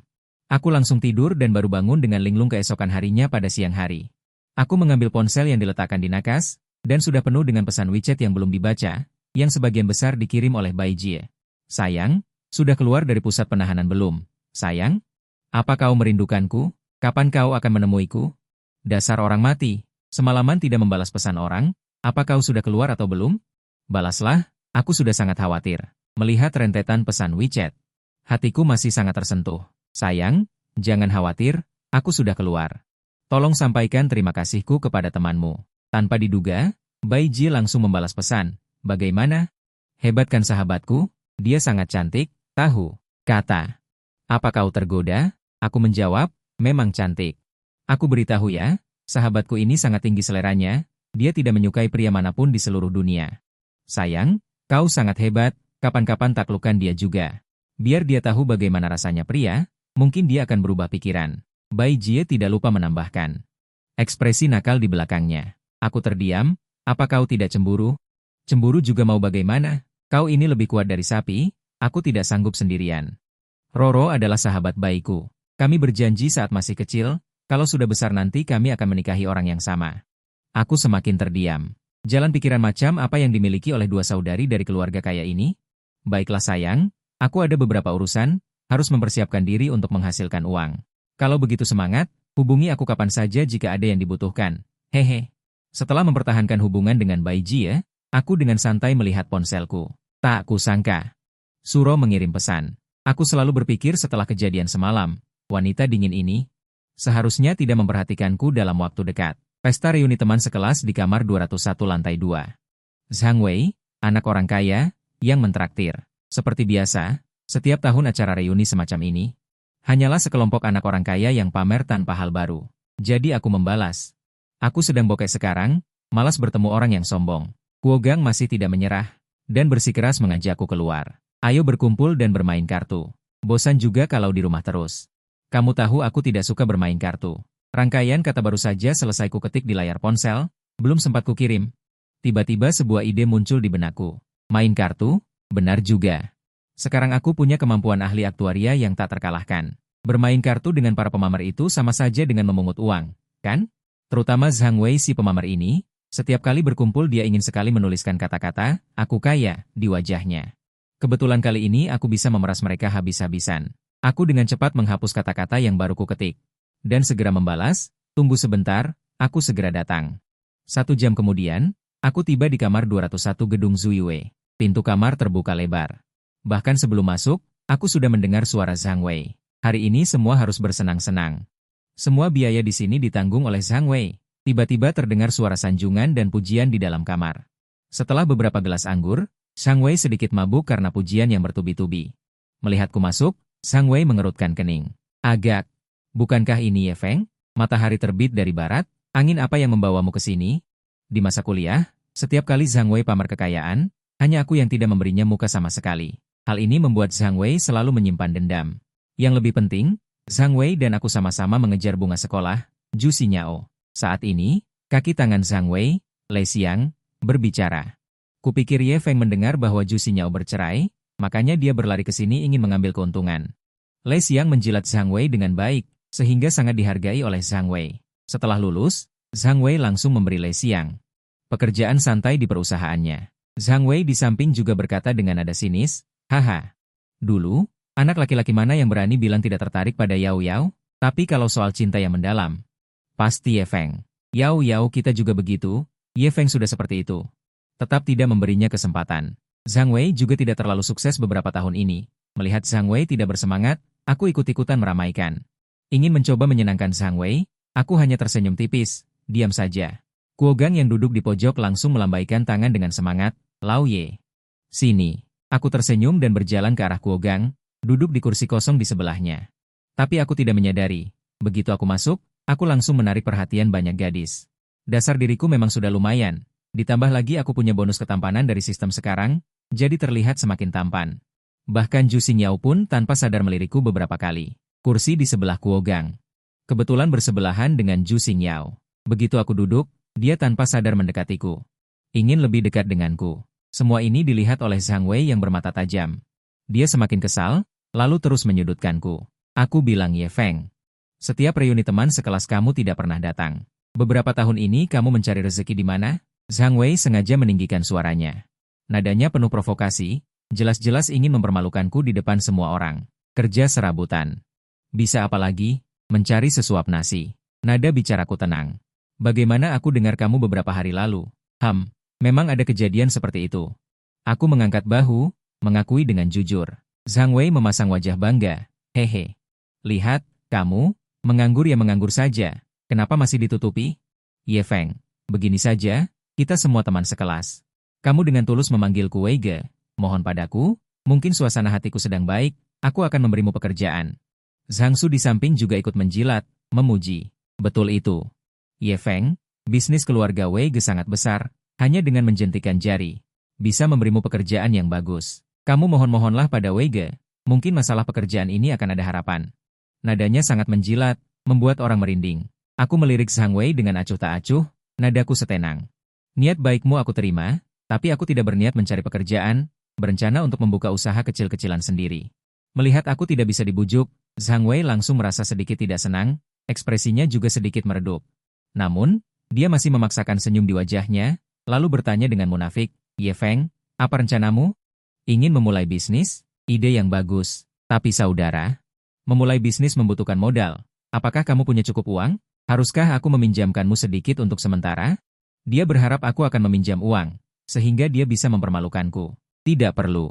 Bisnis kecil tidak membutuhkan banyak uang. Zhang Wei memasang sikap sok tahu dan sok berwibawa. Bisnis kecil bisa menghasilkan uang apa? Menurutku, seorang pria harus melakukan bisnis besar. Zhang Hui buru-buru menjilat, Kak Wei benar, Kak Wei, saya hormat padamu. Melihat Zhang Hui menjilat dengan sangat keras, Le Xiang takut posisinya akan direbut olehnya, jadi dia segera berdiri juga. Bertepuk tangan dan berseru, Kak Wei, konsumsi di gedung Zui Wei ini tidak murah. Pasti menghabiskan banyak uang untuk memesan seluruh lantai ini, kan? Zhang Wei pamer sekali, berpura-pura terlihat boros. Hei, itu hal kecil, tidak perlu disebutkan. Sejujurnya, gedung Zui Wei ini juga memiliki saham dari keluargaku. Le Xiang berkata, benar, Kak Wei, kamu sangat hebat. Kariermu sukses, dan bisnis keluargamu sangat besar, kamu benar-benar teladan pemuda yang berbakat. Mengapa kamu belum punya pacar sampai sekarang? Zhang Wei bersusah payah mengadakan reuni kelas ini. Selain untuk pamer, ada satu alasan utama, yaitu untuk Zhu Xingyao. Sebagai bahan tertawaan, Zhu Xingyao memang seorang wanita cantik yang langka. Lebih menggoda daripada dulu. Zhang Wei bersusah payah mengadakan reuni kelas ini. Hanya berharap bisa terjadi sesuatu dengan Zhu Xingyao. Dulu, selama kuliah, dia juga mengejar Zhu Xingyao, tetapi akhirnya berhenti di ciuman kecil di bibir. Tidak pernah memiliki kesempatan untuk menyelesaikan home run, hal ini telah membuatnya merasa kesal selama bertahun-tahun. Sekarang setelah mengetahui bahwa Zhu Xingyao sudah bercerai, hatinya bergejolak. Hehe, masalah perasaan ini, aku juga tidak pernah memikirkannya. Hanya saja selalu ada seseorang di hatiku yang tidak bisa aku lupakan. Sambil berkata, Zhang Wei sengaja atau tidak sengaja melirik ke arah Zhu Xingyao yang duduk tidak jauh, kekaguman dan sindiran dalam tatapannya sangat jelas. Tetapi yang tidak pernah dia duga adalah, semua perhatian Zhu Xingyao saat ini terfokus padaku, seolah-olah ada magnet di tubuhku yang menariknya. Dia bahkan terlalu malas untuk melihat Zhang Wei, dan langsung menganggap Zhang Wei seperti udara. Aku hanya duduk dengan tenang di sana, makan dengan tenang hidangan di atas meja. Sesekali menyesap anggur kecil di dalam gelas, seolah-olah tidak terlibat. Zhang Wei melihat semua ini. Dia membenciku dengan sangat mendalam. Pada saat itu, suara lembut terdengar, Ye Feng. Kenapa kamu hanya tahu makan? Sudah bertahun-tahun tidak bertemu, tidakkah kamu berbicara denganku? Mendengar itu, aku mengangkat kepala. Ternyata orang yang berbicara adalah Zhu Xinyao. Aku tertegun. Aku tidak menyangka Zhu Xinyao, yang selalu mengabaikanku dulu, ternyata akan berinisiatif untuk berbicara denganku. Tapi sekarang di mataku, Zhu Xinyao tidak lebih baik dari Pan Qian. Aku hanya tersenyum tipis, berkata dengan acuh tak acuh, sudah bertahun-tahun tidak bertemu. Kita semua tidak akrab. Aku tidak tahu apa yang perlu dibicarakan. Zhu Xinyao melihat tanggapanku begitu dingin. Matanya sedikit malu dan marah. Nini, kamu tidak seperti ini dulu. Dia sengaja cemberut, menunjukkan sikap manja, mencoba membangkitkan kenangan masa laluku. Dia masih ingat dengan jelas bagaimana aku dulu mendengarkannya dan menuruti semua permintaannya. Dia yakin bahwa meskipun bertahun-tahun telah berlalu, pesonanya masih tidak berkurang sedikit pun. Dia tidak percaya bahwa aku akan benar-benar tidak tergerak olehnya. Aku dulu seperti apa? Nada bicaraku dingin. Nada bicara Zhu Xinyao mengandung sedikit kejengkelan. Kamu dulu sangat patuh padaku. Hehe, itu semua karena aku masih muda dan tidak mengerti apa-apa. Nini, Ye Feng, kita semua teman sekelas. Tidak perlu bersikap dingin padaku, kan? Dingin? Aku memang seperti ini. Jangan tersinggung. Aku terus makan, bahkan tidak repot-repot mengangkat kepala. Zhu Xinyao kali ini benar-benar sedikit marah. Ekspresi kesal muncul di wajahnya yang halus. Di matanya. Bagiku, dia seperti anjing penjilat yang dipanggil dan diusir sesuka hati, yang secara alami harus berputar-putar di sekelilingnya. Tapi sekarang setelah bertahun-tahun bertemu kembali, aku tidak menyangka aku begitu dingin. Yang paling menjengkelkan adalah dia masih sedikit tergoda. Ini tidak bisa tidak membuat kepercayaan dirinya terpukul. Zhang Wei segera ingin memisahkan keduanya, jadi dia segera menyarankan untuk pergi bernyanyi. Oke, sepertinya semua orang sudah cukup makan. Aku sudah memesan Emperor Clubhouse di sebelah. Semua orang pergi bermain, bernyanyi, berendam di air panas, dan bermain kartu. Orang kaya Zhang Wei sudah berbicara, jadi tentu saja semua orang tidak bisa berkata apa-apa lagi. Mereka bangkit dan mengikuti. Setelah keluar dari kamar pribadi, Zhang Wei diam-diam menarik Jiang Fei ke samping. Dia merendahkan suaranya dan berkata padanya, Jiang Fei, kamu dan Yao Yao adalah sahabat terbaik di universitas, kan? Tolong katakan hal-hal baik tentangku di depannya nanti. Bantu aku mengatakan beberapa kata manis. Juga, ketika aku menyarankan Ye Feng untuk bernyanyi nanti. Ingatlah untuk menambahkan bahan bakar ke api dan jangan biarkan dia menolak. Setelah selesai, kamu akan mendapatkan keuntungan. Sambil berbicara, Zhang Wei mengeluarkan 5.000 yuan dan memasukkannya ke tangan Zhang Wei. Zhang Wei sangat senang melihat uang kertas di tangannya hingga mulutnya seperti mulut katak. Kak Wei, jangan khawatir. Yao Yao kami hanya pemalu dan sedikit malu. Tidak pandai mengungkapkan perasaannya. Kak Wei punya uang, tampan, dan berkualitas. Yao Yao pasti akan jatuh cinta padamu. Ketika saatnya tiba, aku akan berbisik di telinganya dan mengatakan hal-hal baik. Aku jamin kau akan mendapatkan wanita cantik. Zhang Wei mengangguk puas. Hehe. Kalau begitu merepotkanmu. Di dalam kotak mewah klub di Hao. Zhang Wei bernyanyi dengan penuh perasaan. Saat menyanyikan lagu ini, matanya sengaja atau tidak sengaja melayang ke arah Zhu Xinyao.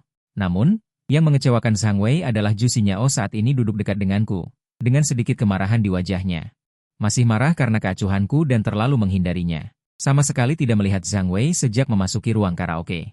Zhu Xinyao berinisiatif duduk di sebelahku dan berbicara denganku, tetapi aku tidak peduli. Tidak peduli bagaimana dia menunjukkan kebaikannya kepadaku. Tanggapanku sangat dingin, dan ekspresiku acuh tak acuh. Semakin aku menunjukkan sikap dingin. Ambisi Zhu Xinyao juga benar-benar terpancing. Semakin ingin menarik perhatianku.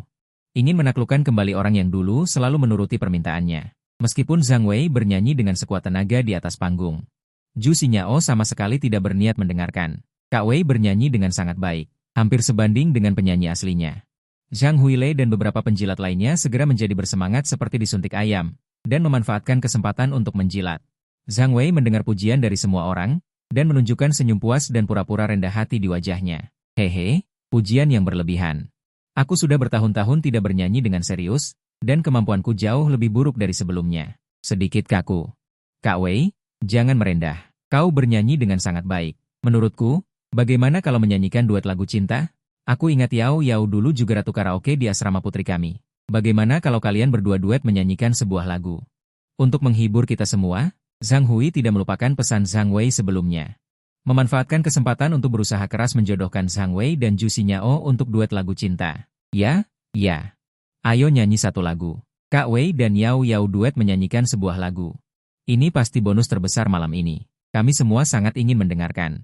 Kebanyakan orang yang hadir juga memegang mentalitas menyenangkan Zhang Wei. Secara alami, mereka semua ikut bersorak. Semua pikirannya tertuju padaku, karena takut aku salah paham karena dia duet dengan Zhang Wei.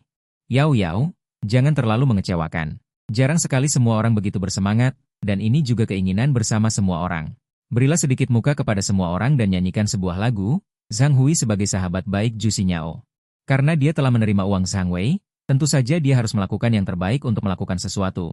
Jadi dia segera dengan sabar mulai membujuk, yaitu, Yao Yao, jarang sekali Wei Ge kita. Suasana hatinya sangat tinggi hari ini, dan aku ingat kalian berdua adalah pasangan yang membuat iri di universitas saat itu. Sekarang semua orang lajang lagi, mari bernyanyi duet lagu cinta, matanya penuh harapan.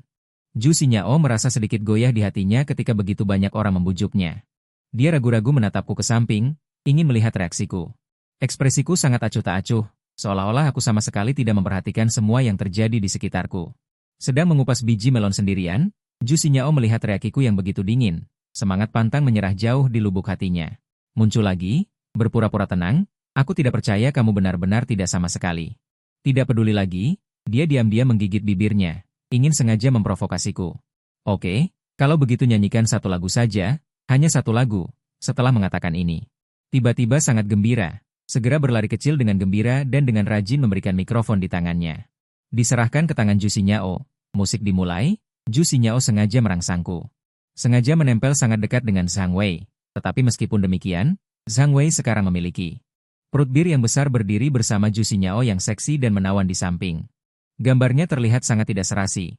Zhu Xinyao sekarang hanya bisa memamerkan kekayaan Zhang Wei. Juga sedikit jijik, tetapi dia masih menahan ketidaknyamanan di hatinya. Senyum nyaris tidak keluar di wajahnya, tetapi Zhang Wei sangat menikmatinya, benar-benar tenggelam dalam kegembiraan karena akan berduet dengan Dewi, sama sekali tidak memperhatikan ekspresi halus Zhu Xinyao di telepon. Dia menatapku dengan wajah arogan, sikap sombong di hatinya hampir tertulis di wajahnya. Berpikir dalam hati, berani merebut Dewi dari Lauzu, dasar pecundang bau, tidakkah kamu berani buang air kecil dan bercermin? Seperti apa kamu, di sistem mendeteksi bahwa tuan rumah memendam dendam terhadap cinta pertama, dan merilis tugas sementara untuk merebut Dewi cinta pertama, Zhu Xinyao. Pukul wajah keras Zhang Wei si pembohong, untuk membantu tuan rumah menyelesaikan tugas, tentu saja saya bersedia. Sanjungan di dalam kotak berhenti satu persatu, Wei Ge dan Dewi bergoyang, memang pasangan yang serasi. Duet lagu cinta ini sungguh menakjubkan, pasangan yang serasi, sial, meledak. Meskipun keduanya bernyanyi tanpa sinkronisasi, Zhang Wei masih bertepuk tangan dan berseru, benar, benar. Wei Ge dan Dewi Zhu Xinyao benar-benar memiliki rasa CP, Zhang Wei merasa semakin bangga mendengar pujian semua orang. Hehe, kalian terlalu memuji. Adakah yang belum bernyanyi? Apakah ada yang tertarik untuk bernyanyi langsung? Sambil berpura-pura rendah hati, dia tanpa sadar memberi isyarat kepada Zhang Wei. Zhang Wei mengerti, dan segera dengan sengaja mengalihkan topik ke saya. Ye Feng, kamu diam-diam mengupas biji melon di sana. Terlalu tenang, kan? Bagaimana kalau kamu juga bernyanyi langsung? Lei Xiang juga dengan tepat menghasut di samping. Reuni teman sekelas selama kuliah, aku jarang melihatmu ikut. Sulit untuk datang sekali. Semua orang ingin mendengar suaramu, jangan sembunyikan lagi. Aku tidak pernah bernyanyi selama kuliah, di hati Lei Xiang pasti tidak sebaik Zhang Wei. Ketika aku membuka mulut, aku pasti akan dikalahkan oleh Zhang Wei. Yang lain juga ikut menghasut, dan mereka semua berteriak agar aku bernyanyi. Benar, benar. Jangan malu, nyanyikan satu lagu, nyanyikan satu lagu. Bogang mengutuk dengan suara rendah di bawah. Merasa tidak adil untukku. Sial, para bajingan ini, jelas ingin mempermalukan Ye Feng. Benar-benar keterlaluan. Dia merasa bahwa Zhang Wei dan Zhang Hui dan yang lainnya, benar-benar keterlaluan. Bahkan memikirkan trik buruk seperti itu untuk mempersulitku, boleh juga, karena semua orang begitu antusias. Kalau begitu aku akan menyanyi langsung, hasilnya sama dengan ketenanganku. Begitu suaraku keluar, semua tidak punya kesempatan. Semua gadis terpesona oleh suaraku, semua anak laki-laki seperti menghadapi musuh besar. Melihat tatapanku yang rumit, iri, cemburu, tidak rela, berbagai emosi bercampur. Ini terlalu menakjubkan. Awalnya banyak yang ingin melanjutkan hubungan dengan kekasih lama dari masa kuliah. Sekarang baiklah, setelah satu lagu selesai, aku meletakkan mikrofon dan dengan tenang berjalan kembali ke tempat dudukku. Terus dengan tenang mengupas biji melon, seolah-olah suara yang memukau seluruh penonton tadi, hanyalah hal kecil yang tidak penting. Namun, orang lain di dalam kotak masih belum puas, tenggelam dalam suara yang mempesona tadi. Dalam suara surgawi yang magnetis, tidak bisa sadar untuk waktu yang lama, Zhang Hui bagaimanapun juga menerima uang Zhang Wei. Hanya bisa menjual hati nurani dan dengan paksa memuji Zhang Wei. Hehe, aku merasa Wei Ge kita bernyanyi lebih berasa. Lebih menyentuh. Nyanyian Ye Feng juga bagus, tapi tidak senak Wei Ge kita. Saat dia mengatakan ini, suaranya jelas jauh lebih pelan, jelas tidak percaya diri, bahkan dia sendiri pun merasa canggung. Lei Xiang juga mengikuti dari belakang, terus menjilat dan menyanjung. Aku juga merasa Wei Ge kita menyanyi lebih bersemangat. Lebih maco. Dia mencoba menyelamatkan muka Zhang Wei, tapi sekarang menjilat benar-benar salah sasaran. Ekspresi Zhang Wei sangat buruk, seperti langit sebelum badai, suram dan mengerikan. Setelah aku selesai menyanyi, tidak ada orang lain yang berani membuka mulut, hanya mempermalukan diri sendiri. Zhang Wei tidak sebodoh itu. Karena itu, dia melotot tajam pada Lei Xiang yang menjilat dengan sembarangan. Ekspresi Zhang Wei muram dan mendengus dingin. Sudahlah. Aku sedikit bosan bernyanyi, hari ini aku tidak ingin bernyanyi lagi. Seketika, KTV yang tadinya ramai menjadi sunyi senyap. Kamu bernyanyi sangat bagus, kenapa aku tidak pernah mendengarmu bernyanyi saat kuliah? Kamu terlalu rendah hati sebelumnya. Zhu Xingyao menatapku dengan kagum. Jika sebelumnya Zhu Xingyao menunjukkan niat baik padaku, itu juga dicampur dengan sedikit kesengajaan untuk pamer harga diri yang tinggi dan alasan rumit lainnya, maka sekarang Zhu Xingyao benar-benar terpikat oleh nyanyianku. Seluruh dirinya terpesona. Dia bahkan mulai berfantasi, jika aku bisa menyanyikan lagu cinta untuknya secara pribadi, maka dia mungkin akan langsung terharu. Aku mengubah nada bicaraku dan berkata dengan acuh tak acuh, aku tidak terlalu suka suasana seperti ini. Aku merasa agak berisik. Seketika, suasana di dalam kota KTV menjadi agak canggung. Zhang Wei merasa bahwa terus berada di kota KTV ini hanya akan membuatku terus pamer, yang membuatnya merasa sangat tidak nyaman. Jadi, dia segera ingin mengalihkan topik pembicaraan. Dia masih ingin mendengarku bernyanyi, tetapi karena aku sudah menolak sebelumnya. Para pria merasa malu untuk terus bernyanyi di tempat, jadi mereka semua setuju dengan usulan Zhang Wei. Tidak lama kemudian, lebih dari 10 orang menyatakan setuju untuk bermain mahjong, dan dengan cepat terkumpul 3 meja. Semua orang dengan antusias berpindah ke ruang mahjong di sebelah, tetapi meja mahjong keempat ini kekurangan 1 orang. 4 taipan yang biasanya selalu bermain bersama, hari ini Liu Yibo tidak datang, jadi tidak bisa mengumpulkan orang. Ekspresi Zhang Wei muram. Dia merasa sangat kesal hari ini, dia bisa dikatakan tidak beruntung dalam segala hal. Dewi tidak berhasil dikejar, dia tidak berhasil pamer malah dipermalukan olehku. Sekarang bahkan mahjong pun tidak bisa mengumpulkan 1 meja. Suasana hatinya sangat buruk. Dia menoleh ke arah Lei Xiang, nadanya sedikit tidak sabar. Lei Xiang, kamu ikut bermain dengan kami, kebetulan jumlahnya pas. Lagi pula, kamu biasanya suka bermain mahjong. Ketika Lei Xiang mendengar ini, ekspresinya langsung menunjukkan senyum yang lebih buruk dari tangisan. Wei Ge, maaf sekali, aku sudah janji dengan teman-teman yang lain. Mana berani dia ikut main. Biasanya cuma kerja untuk Zhang Wei dengan gaji segitu. Kalah belasan puluh ribu baginya. Benar-benar seperti mimpi di siang bolong. Sial, malah mengecewakan di saat penting. Ekspresi Zhang Wei berubah muram, nadanya terdengar kesal. Lei Xiang hanya bisa tersenyum canggung untuk menenangkan. Takut menyinggung bos ini. Pen Lun tidak mengerti, aku memecah keheningan. Bagaimana kalau aku ikut bermain dengan kalian? Tanpa mengangkat kepala, Zhang Wei menyunggingkan senyum sinis mengejek. Kau? Di meja kami ini, taruhannya minimal belasan puluh ribu. Sanggup kau? Jangan sampai kalah hingga celana pun harus digadaikan. Itu tidak akan bagus. Aku mengangkat bahu, berkata dengan santai. Tidak masalah. Lagi pula, kalau sudah habis, aku berhenti main. Anggap saja datang untuk menghibur diri. Hehe, itu benar juga. Lagi pula, kau tidak punya banyak uang untuk kalah. Tapi tenang saja. Wei GMU ini sangat murah hati dan berlapang dada. Nanti pasti akan kutinggalkan 1 celana. Supaya kau tidak pulang dengan telanjang. Zhang Wei mulai merasa bangga. Berpikir akhirnya hari ini dia punya kesempatan untuk membalas dendam. Nanti akan kubuat kau kalah hingga hanya tersisa celana dalam. Aku ingin lihat, apa kata Bai Ji padamu. Lihat, masih berani kau bergaya di depanku atau tidak. Di meja mahjong, suara benturan mahjong yang renyah. Bersahut-sahutan, disertai teriakan-teriakan, suasananya tegang. Namun, hanya dalam waktu 2 jam, Zhang Wei yang tadinya bersemangat tinggi, layu seperti terong yang terkena embun beku. Meskipun dia adalah generasi kedua kaya yang berasal dari keluarga berada, seberapa banyak pun uang yang dimiliki tidak akan cukup untuk dihambur-hamburkan seperti ini. Hanya dalam 2 jam bermain mahjong. Dia sudah kalah lebih dari 700 ribu. Zhang Wei tidak menyangka bahwa aku pandai bernyanyi saja sudah cukup, keberuntungan bermain mahjongku juga sangat luar biasa. Saat ini, 3 orang sedang menatapku dengan cemas saat aku mengambil kartu. Keringat dingin mengalir di dahi mereka. Aku menunjukkan senyum misterius yang dalam, dengan tenang dan perlahan mengambil sebuah kartu, lalu dengan lembut menyentuhnya. Membalikkan kartu di tanganku, maaf, aku menang lagi. Aku memenangkan 9 lentera berantai, masing-masing mendapat 260.000. Nada bicaraku tenang. Senyum tipis di wajahku membuat Zhang Wei merasa sangat perih dan menusuk hati. Zhang Wei membanting meja dengan keras. Menunjukku dengan marah. Sialan kau, Ye Feng. Apakah kau curang? Bagaimana mungkin kau selalu menang? Ini terlalu aneh. Dua orang lainnya juga ikut menyerang, terutama Ye Feng. Kamu terlalu keterlaluan. Apa kamu diam-diam memanipulasi kartu? Bagaimana mungkin kamu selalu menang?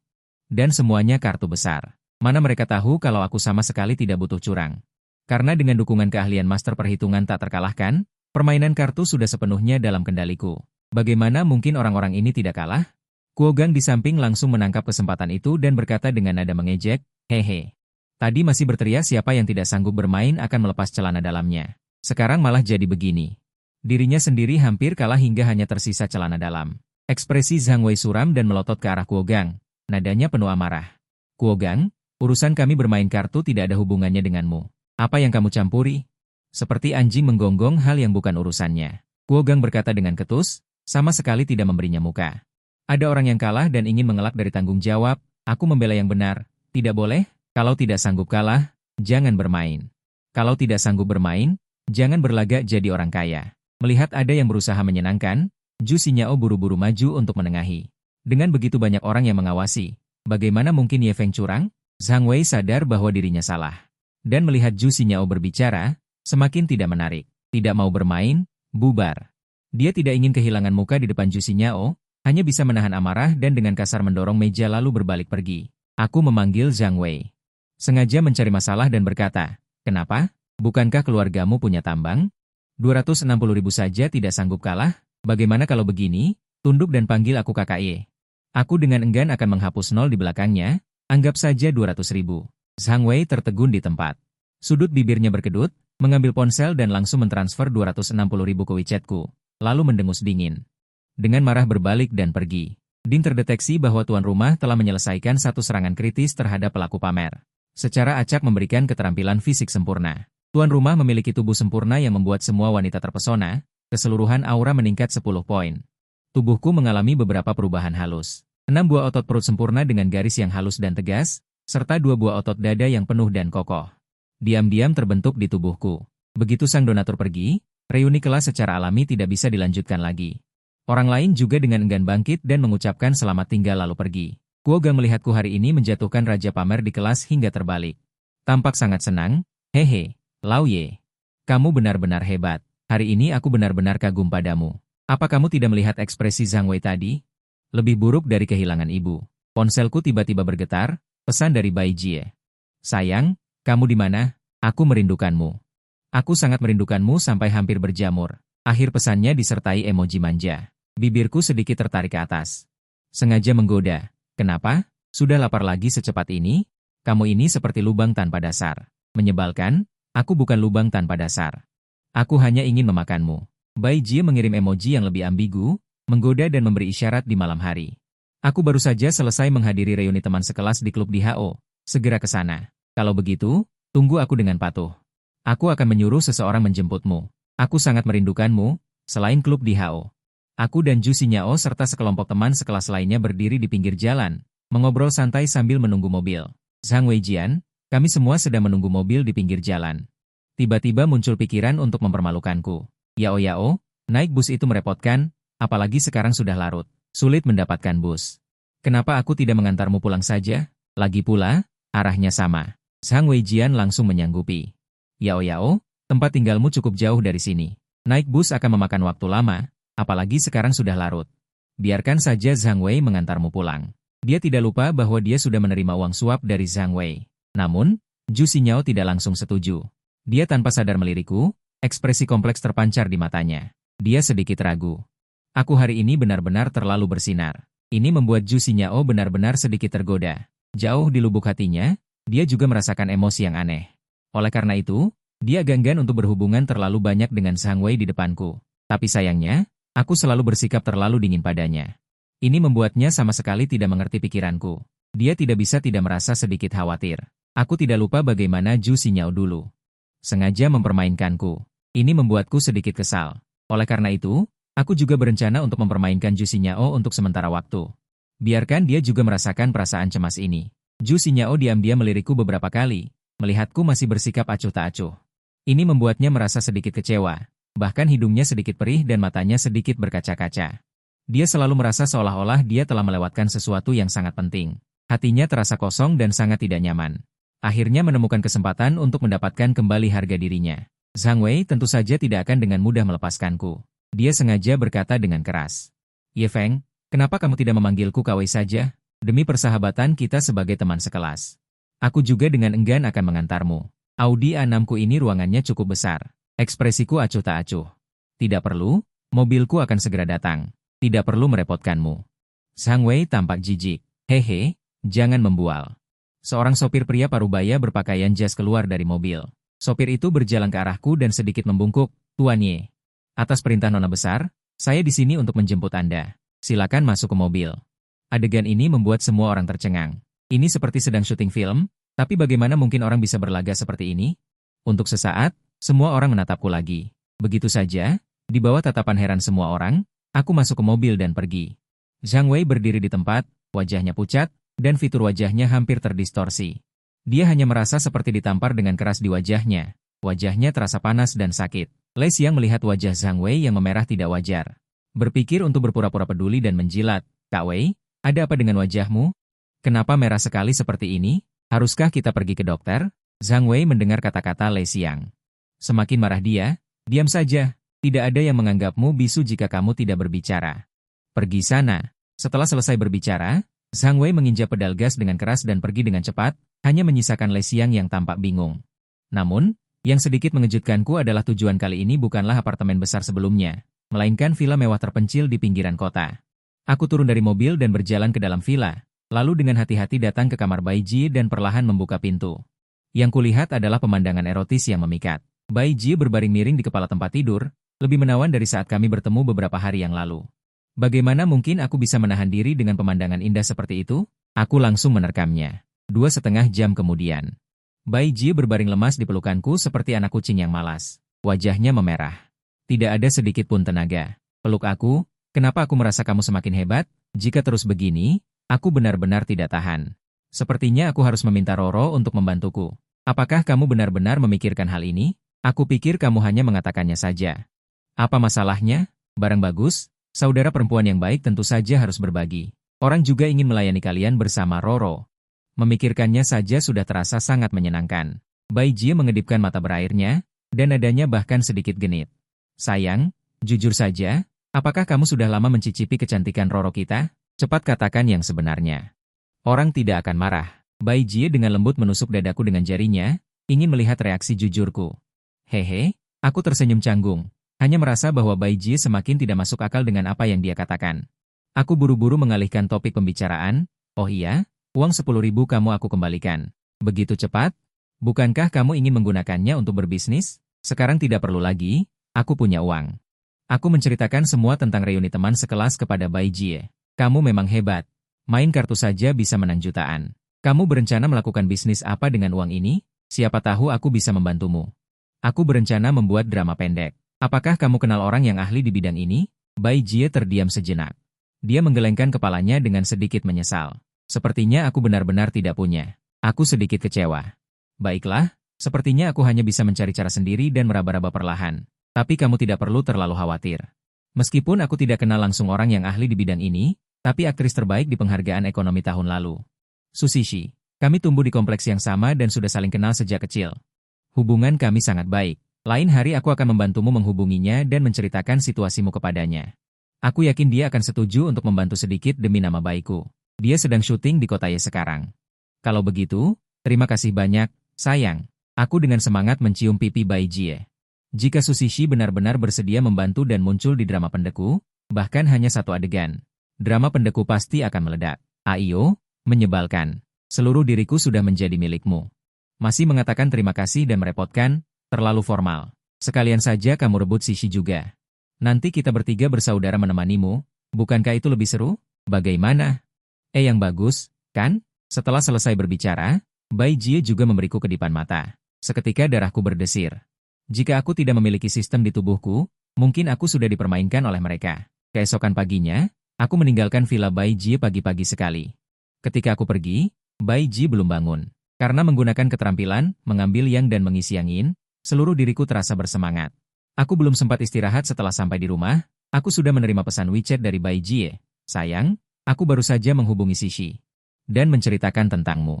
Dia sedang syuting di kota film dan televisi pagi ini, mungkin akan cukup sibuk. Tapi dia bilang sore nanti dia akan punya sedikit waktu luang. Dia akan menambahkan WeChat MU nanti. Nanti kalian bisa mengobrol lebih detail tentang situasinya. Sekitar setengah jam kemudian, aku benar-benar menerima permintaan pertemanan baru di WeChatku.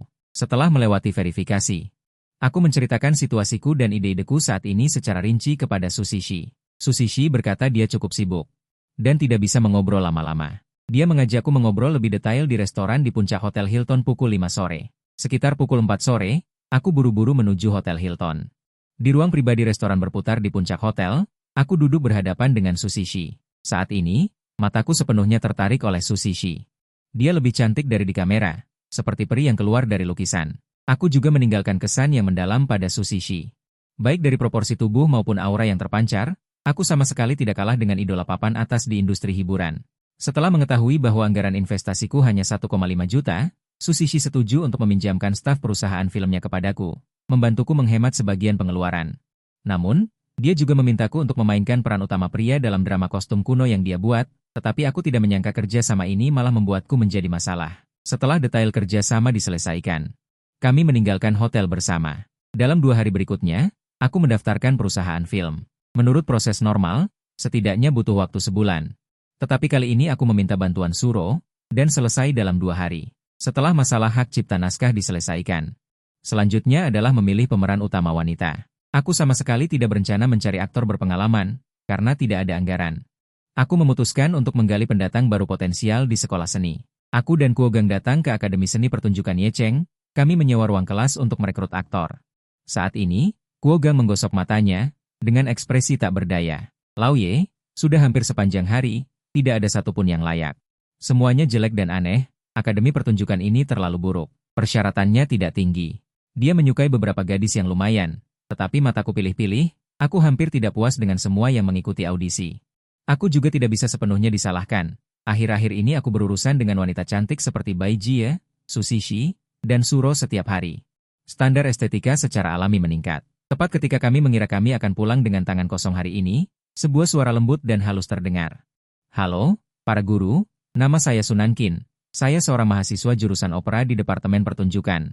Seorang gadis berdiri di depan pintu, auranya segar, seperti embusan angin sepau-sepau yang menyapu wajah. Aku dan Kuogang saling bertukar pandang, kilatan kejutan melintas di mata kami. Hari ini kami mewawancarai begitu banyak orang dengan penampilan biasa-biasa saja. Tiba-tiba melihat yang begitu cantik dan luar biasa, kami secara alami tidak bisa menahan diri untuk tidak melihatnya beberapa kali lagi. Tetapi tatapan kami membuat Sunankin merasa sedikit tidak nyaman. Bahkan sedikit merinding. Dia mulai ragu-ragu. Aku melihat sudut mulut Kuogang hampir meneteskan air liur. Aku dengan cepat menyikutnya, dia kemudian kembali sadar, dan dengan kasar mengambil selembar tisu untuk menyeka mulutnya. Auranya bagus, cukup cocok untuk peran utama wanita, hanya saja aku tidak tahu bagaimana kemampuan aktingnya. Begini saja, kamu berakting dalam adegan menangis perpisahan, anggap saja aku pacarmu. Saat aku berbicara, aku diam-diam mengaktifkan keterampilan maskulinitas, dan seketika seluruh diriku meledak dengan pesona. Bahkan udara menjadi kental. Sunankin tertegun sejenak, lalu mengangguk. Dia menatapku, tatapannya tiba-tiba menjadi linglung. Wajahku ini ditambah dengan dukungan keterampilan. Benar-benar hormon berjalan. Dia seorang gadis kecil yang belum berpengalaman, bagaimana dia bisa melihat adegan ini? Namun, justru momen linglung inilah yang membuatnya dengan cepat memasuki kondisi. Pikirannya dengan cepat. Setelah melihat adegan cinta dan putus, matanya langsung memerah, air mata berlinang. Ekspresinya khawatir dan sedih, sangat menyedihkan sehingga membuat orang merasa kasihan. Aku dan Kuogang terpana. Akting ini benar-benar luar biasa. Emosinya tertangkap dengan sempurna, terutama aura wanita cantik yang sakit-sakitan itu. Aku berpura-pura dan mengangguk dengan suara keras, tidak buruk, penampilannya sangat bagus. Sebenarnya aku tidak tahu apa-apa tentang akting, hanya karena dia cantik dan aktingnya membuat orang merasa kasihan. Kami sedang membuat drama pendek, jika kamu bersedia, kamu akan menjadi pemeran utama wanita. Bagaimana? Jadi begitu saja? Sunankin belum sepenuhnya keluar dari emosinya, dia tertegun. Aku berkata terus terang, lalu bagaimana lagi? Menurutmu seberapa rumit seharusnya? Jika kamu tidak keberatan, kita bisa membahas gaji sekarang. Aku bersedia berakting. Dia mengangguk setuju berulang kali. Aku mengangkat alisku dan sengaja menekan harganya sangat rendah. Untuk drama pertama, aku akan memberimu 30.000. Bisa diterima? Alis Sunankin berkerut. Jelas sedikit kecewa. Meskipun dia belajar akting, dia belum pernah syuting drama secara resmi. Tak disangka bayarannya serendah ini. Dia ragu-ragu sejenak, sedikit keengganan melintas di matanya. Aku segera memulai mode membual, dan menepuk meja dengan nada santai. Nona, jangan merasa ini sedikit. Kamu tidak tahu kondisi pasar saat ini. Sulit mencari pekerjaan, kan? Coba lihat teman-teman sekelasmu itu. Berapa banyak yang bisa menemukan pekerjaan yang layak? Drama pertama ini adalah pemeran utama wanita. Ini adalah batu loncatanmu untuk memasuki industri. Setelah syutingnya bagus dan reputasimu meningkat, akan ada banyak peluang di masa depan. Kamu tidak ingin belajar akting selama 3 tahun. Pada akhirnya, kamu akan beralih profesi setelah lulus, kan? Sambil berbicara, aku diam-diam mengaktifkan keterampilan lidah yang fasih. Nada suaraku membawa kepercayaan diri yang tak perlu dipertanyakan. Kuogang di samping memutar matanya dan mengutuk dalam hati. Ye tua ini benar-benar jahat, membuat lebih buruk dari bos yang tidak punya hati. Sunankin tampak ragu-ragu. Dia selalu merasa ada sesuatu yang salah, tetapi dia tidak bisa mengatakan apa. Tetapi 30.000 masih membuatnya merasa sedikit rugi. Melihat dia masih ragu, aku meningkatkan upaya dan terus membual. Ini adalah drama pendek. Periode syutingnya singkat, 3 bulan bisa diselesaikan. Coba kamu hitung sendiri. 30.000 selama 3 bulan, rata-rata sebulan lebih dari 10.000. Sunankin menggigit bibirnya.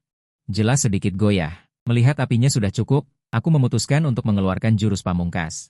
Sejujurnya, Dewi Nasional Susishi memiliki hubungan dengan perusahaan kami. Jika Anda tampil baik, mungkin Anda bisa mendapatkan peran kecil dalam dramanya di masa depan. Mata Kuogang membelalak mendengar itu, dan dalam hatinya dia berseru, Lao Ye, kau berbohong tanpa persiapan. Aku dengan tenang mengeluarkan ponselku dan mencari foto. Aku menunjukkannya pada Sunankin, tidak percaya, lihat ini aku dan Susishi.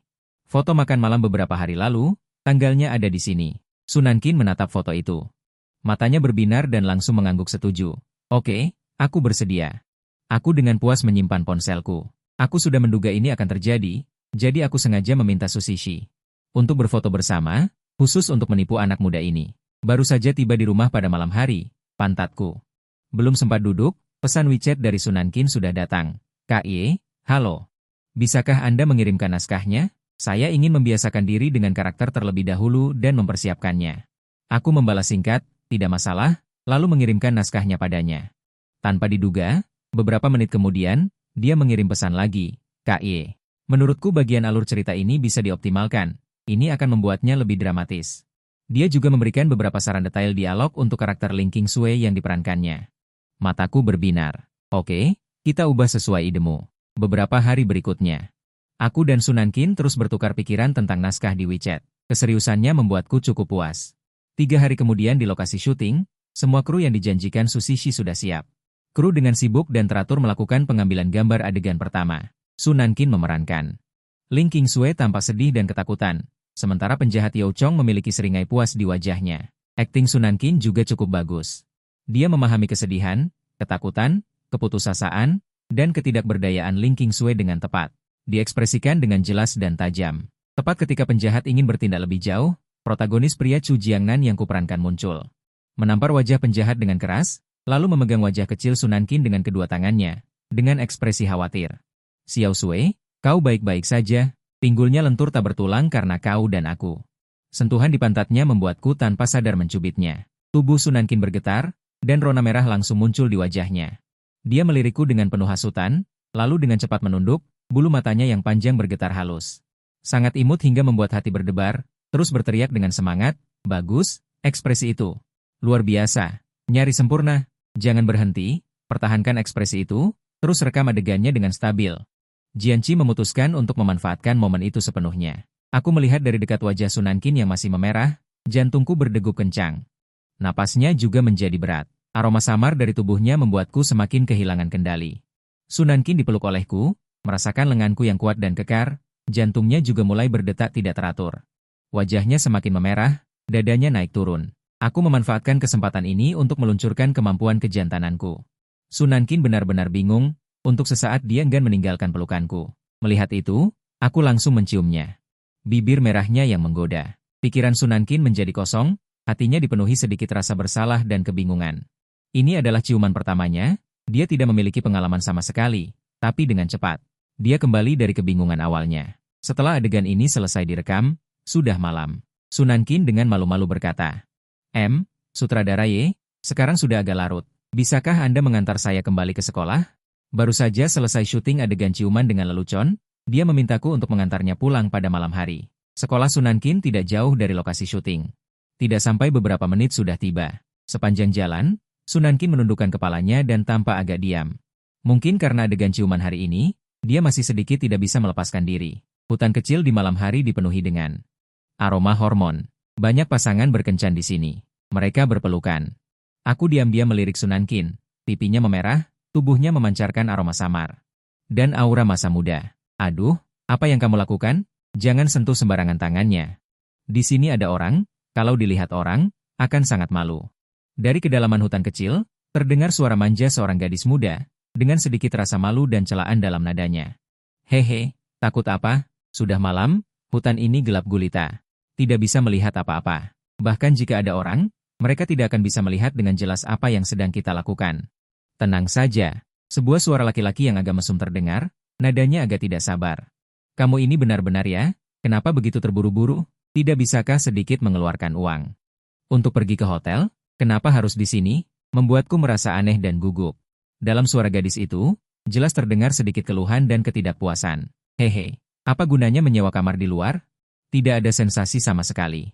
Diam-diam seperti ini baru seru. Anak laki-laki itu berkata dengan nada yang lebih patuh. Sesaat kemudian, dari kedalaman taman rahasia kecil itu, terdengar suara napas berat dari anak laki-laki itu dan desahan kecil gadis itu yang sangat tertahan. Dan suara kecil. Di udara, ada aroma ambigu dan gelisah. Mendengar suara-suara ini, Ling Feng menghela nafas dalam hati. Sial, pantas saja ini musim semi. Benar-benar musim segala sesuatu pulih dan kawin. Tapi mahasiswa sekarang benar-benar bermain terlalu terbuka dan terlalu liar. Benar-benar moralitas zaman sekarang semakin menurun. Ling Feng menggelengkan kepalanya dengan sikap sok serius. Tapi bersikap serius tetaplah bersikap serius. Bagaimanapun juga, dia juga seorang pria normal yang penuh gairah. Mendengar suara-suara merdu yang membuat orang berfantasi ini, tubuhnya secara alami menghasilkan beberapa reaksi fisiologis. Kebetulan, karena pemandangan erotis di taman rahasia kecil ini, Sunan King bahkan tidak berani menatap langsung ke arah Ling Feng. Wajahnya menunduk lebih rendah. Kali ini, reaksi Ling Feng terlihat dengan jelas. Kali ini, wajah Sunan King menjadi lebih merah. Jantungnya berdebar-debar dan dia sedikit bingung. Ling Feng juga tampak polos. Dengar, aku juga tidak mau. Mau bagaimana lagi? Siapa suruh mahasiswi dari Akademi Seni kalian begitu terbuka? Mereka menghalangiku untuk menjadi orang yang benar. Beberapa menit kemudian, mereka berdua akhirnya melewati taman rahasia kecil Akademi dalam suasana canggung ini. Itu, Kak King, ada apa? Ling Feng memandang wajah cantik Sunan King dengan ekspresi bingung. Sunan King berdiri di bawah gedung asrama dan ragu-ragu. Akhirnya, dia memberanikan diri dan berkata dengan suara yang sangat pelan, hari ini adalah ciuman pertamaku. Setelah dia selesai mengatakan kalimat ini, wajahnya menjadi lebih merah seperti akan meneteskan darah. Penampilannya yang pemalu benar-benar mempesona. Karena ini adalah ciuman pertamamu, Ling Feng sengaja menunjukkan ekspresi. Ekspresi terkejutnya semakin besar, matanya semakin melebar, meskipun dia sebenarnya sudah tahu melalui pemberitahuan sistem memberitahunya bahwa ini adalah ciuman pertama Sunan King. Sunan King mengangguk pelan dan semakin malu menundukkan kepalanya, jari-jari kedua tangannya saling menggambar lingkaran. Jangan khawatir. Aku akan bertanggung jawab. Ling Feng melihat Sunan King yang tampak sangat pemalu. Dia semakin menyukainya di dalam hatinya. Dia sengaja memasang ekspresi yang sangat serius dan sungguh-sungguh, lalu bercanda dan mengangguk, ingin menggoda Sunan King. Benarkah? Ketika Sunan King mendengar kata-kata Ling Feng, secercah kegembiraan langsung melintas di mata yang semula tertunduk. Dia mengangkat kepalanya dan menatap Ling Feng dengan mata penuh harapan. Suaranya juga membawa sedikit kegembiraan yang sulit disembunyikan. Hehe, bagaimana menurutmu? Apakah kamu sedikit menyukaiku? Ling Feng melihat reaksi Sunan King dan tahu bahwa itu hampir berhasil, jadi dia tersenyum jahat, sudut mulutnya membentuk lengkungan jahat, sambil diam-diam mengaktifkan keterampilan kejantanan. Berniat untuk lebih jauh menaklukkan hati Sunan King. Sunan King terpukul oleh senyum Ling Feng yang penuh pesona, rusa kecil di hatinya mulai berdebar-debar lebih liar. Dia semakin malu menundukkan kepalanya, jari-jari kedua tangannya juga mulai gelisah di depan tubuhnya. Dia tampak seperti seorang gadis yang baru pertama kali jatuh cinta. Ling Feng merasa bahwa suasananya sudah cukup terbangun. Jika dia tidak bertindak sekarang, itu akan tampak sedikit dibuat-buat, jadi dia mengambil tindakan tegas. Tiba-tiba, dia merangkul pinggang ramping Sunan King dan menundukkan kepalanya, sekali lagi mencium bibir merahnya yang lembut dan manis. Pada saat yang sama, keterampilan lidah yang fasih aktif menjilatnya dengan liar. Meskipun dia telah merasakan manisnya di siang hari-hari ini, itu hanya syuting.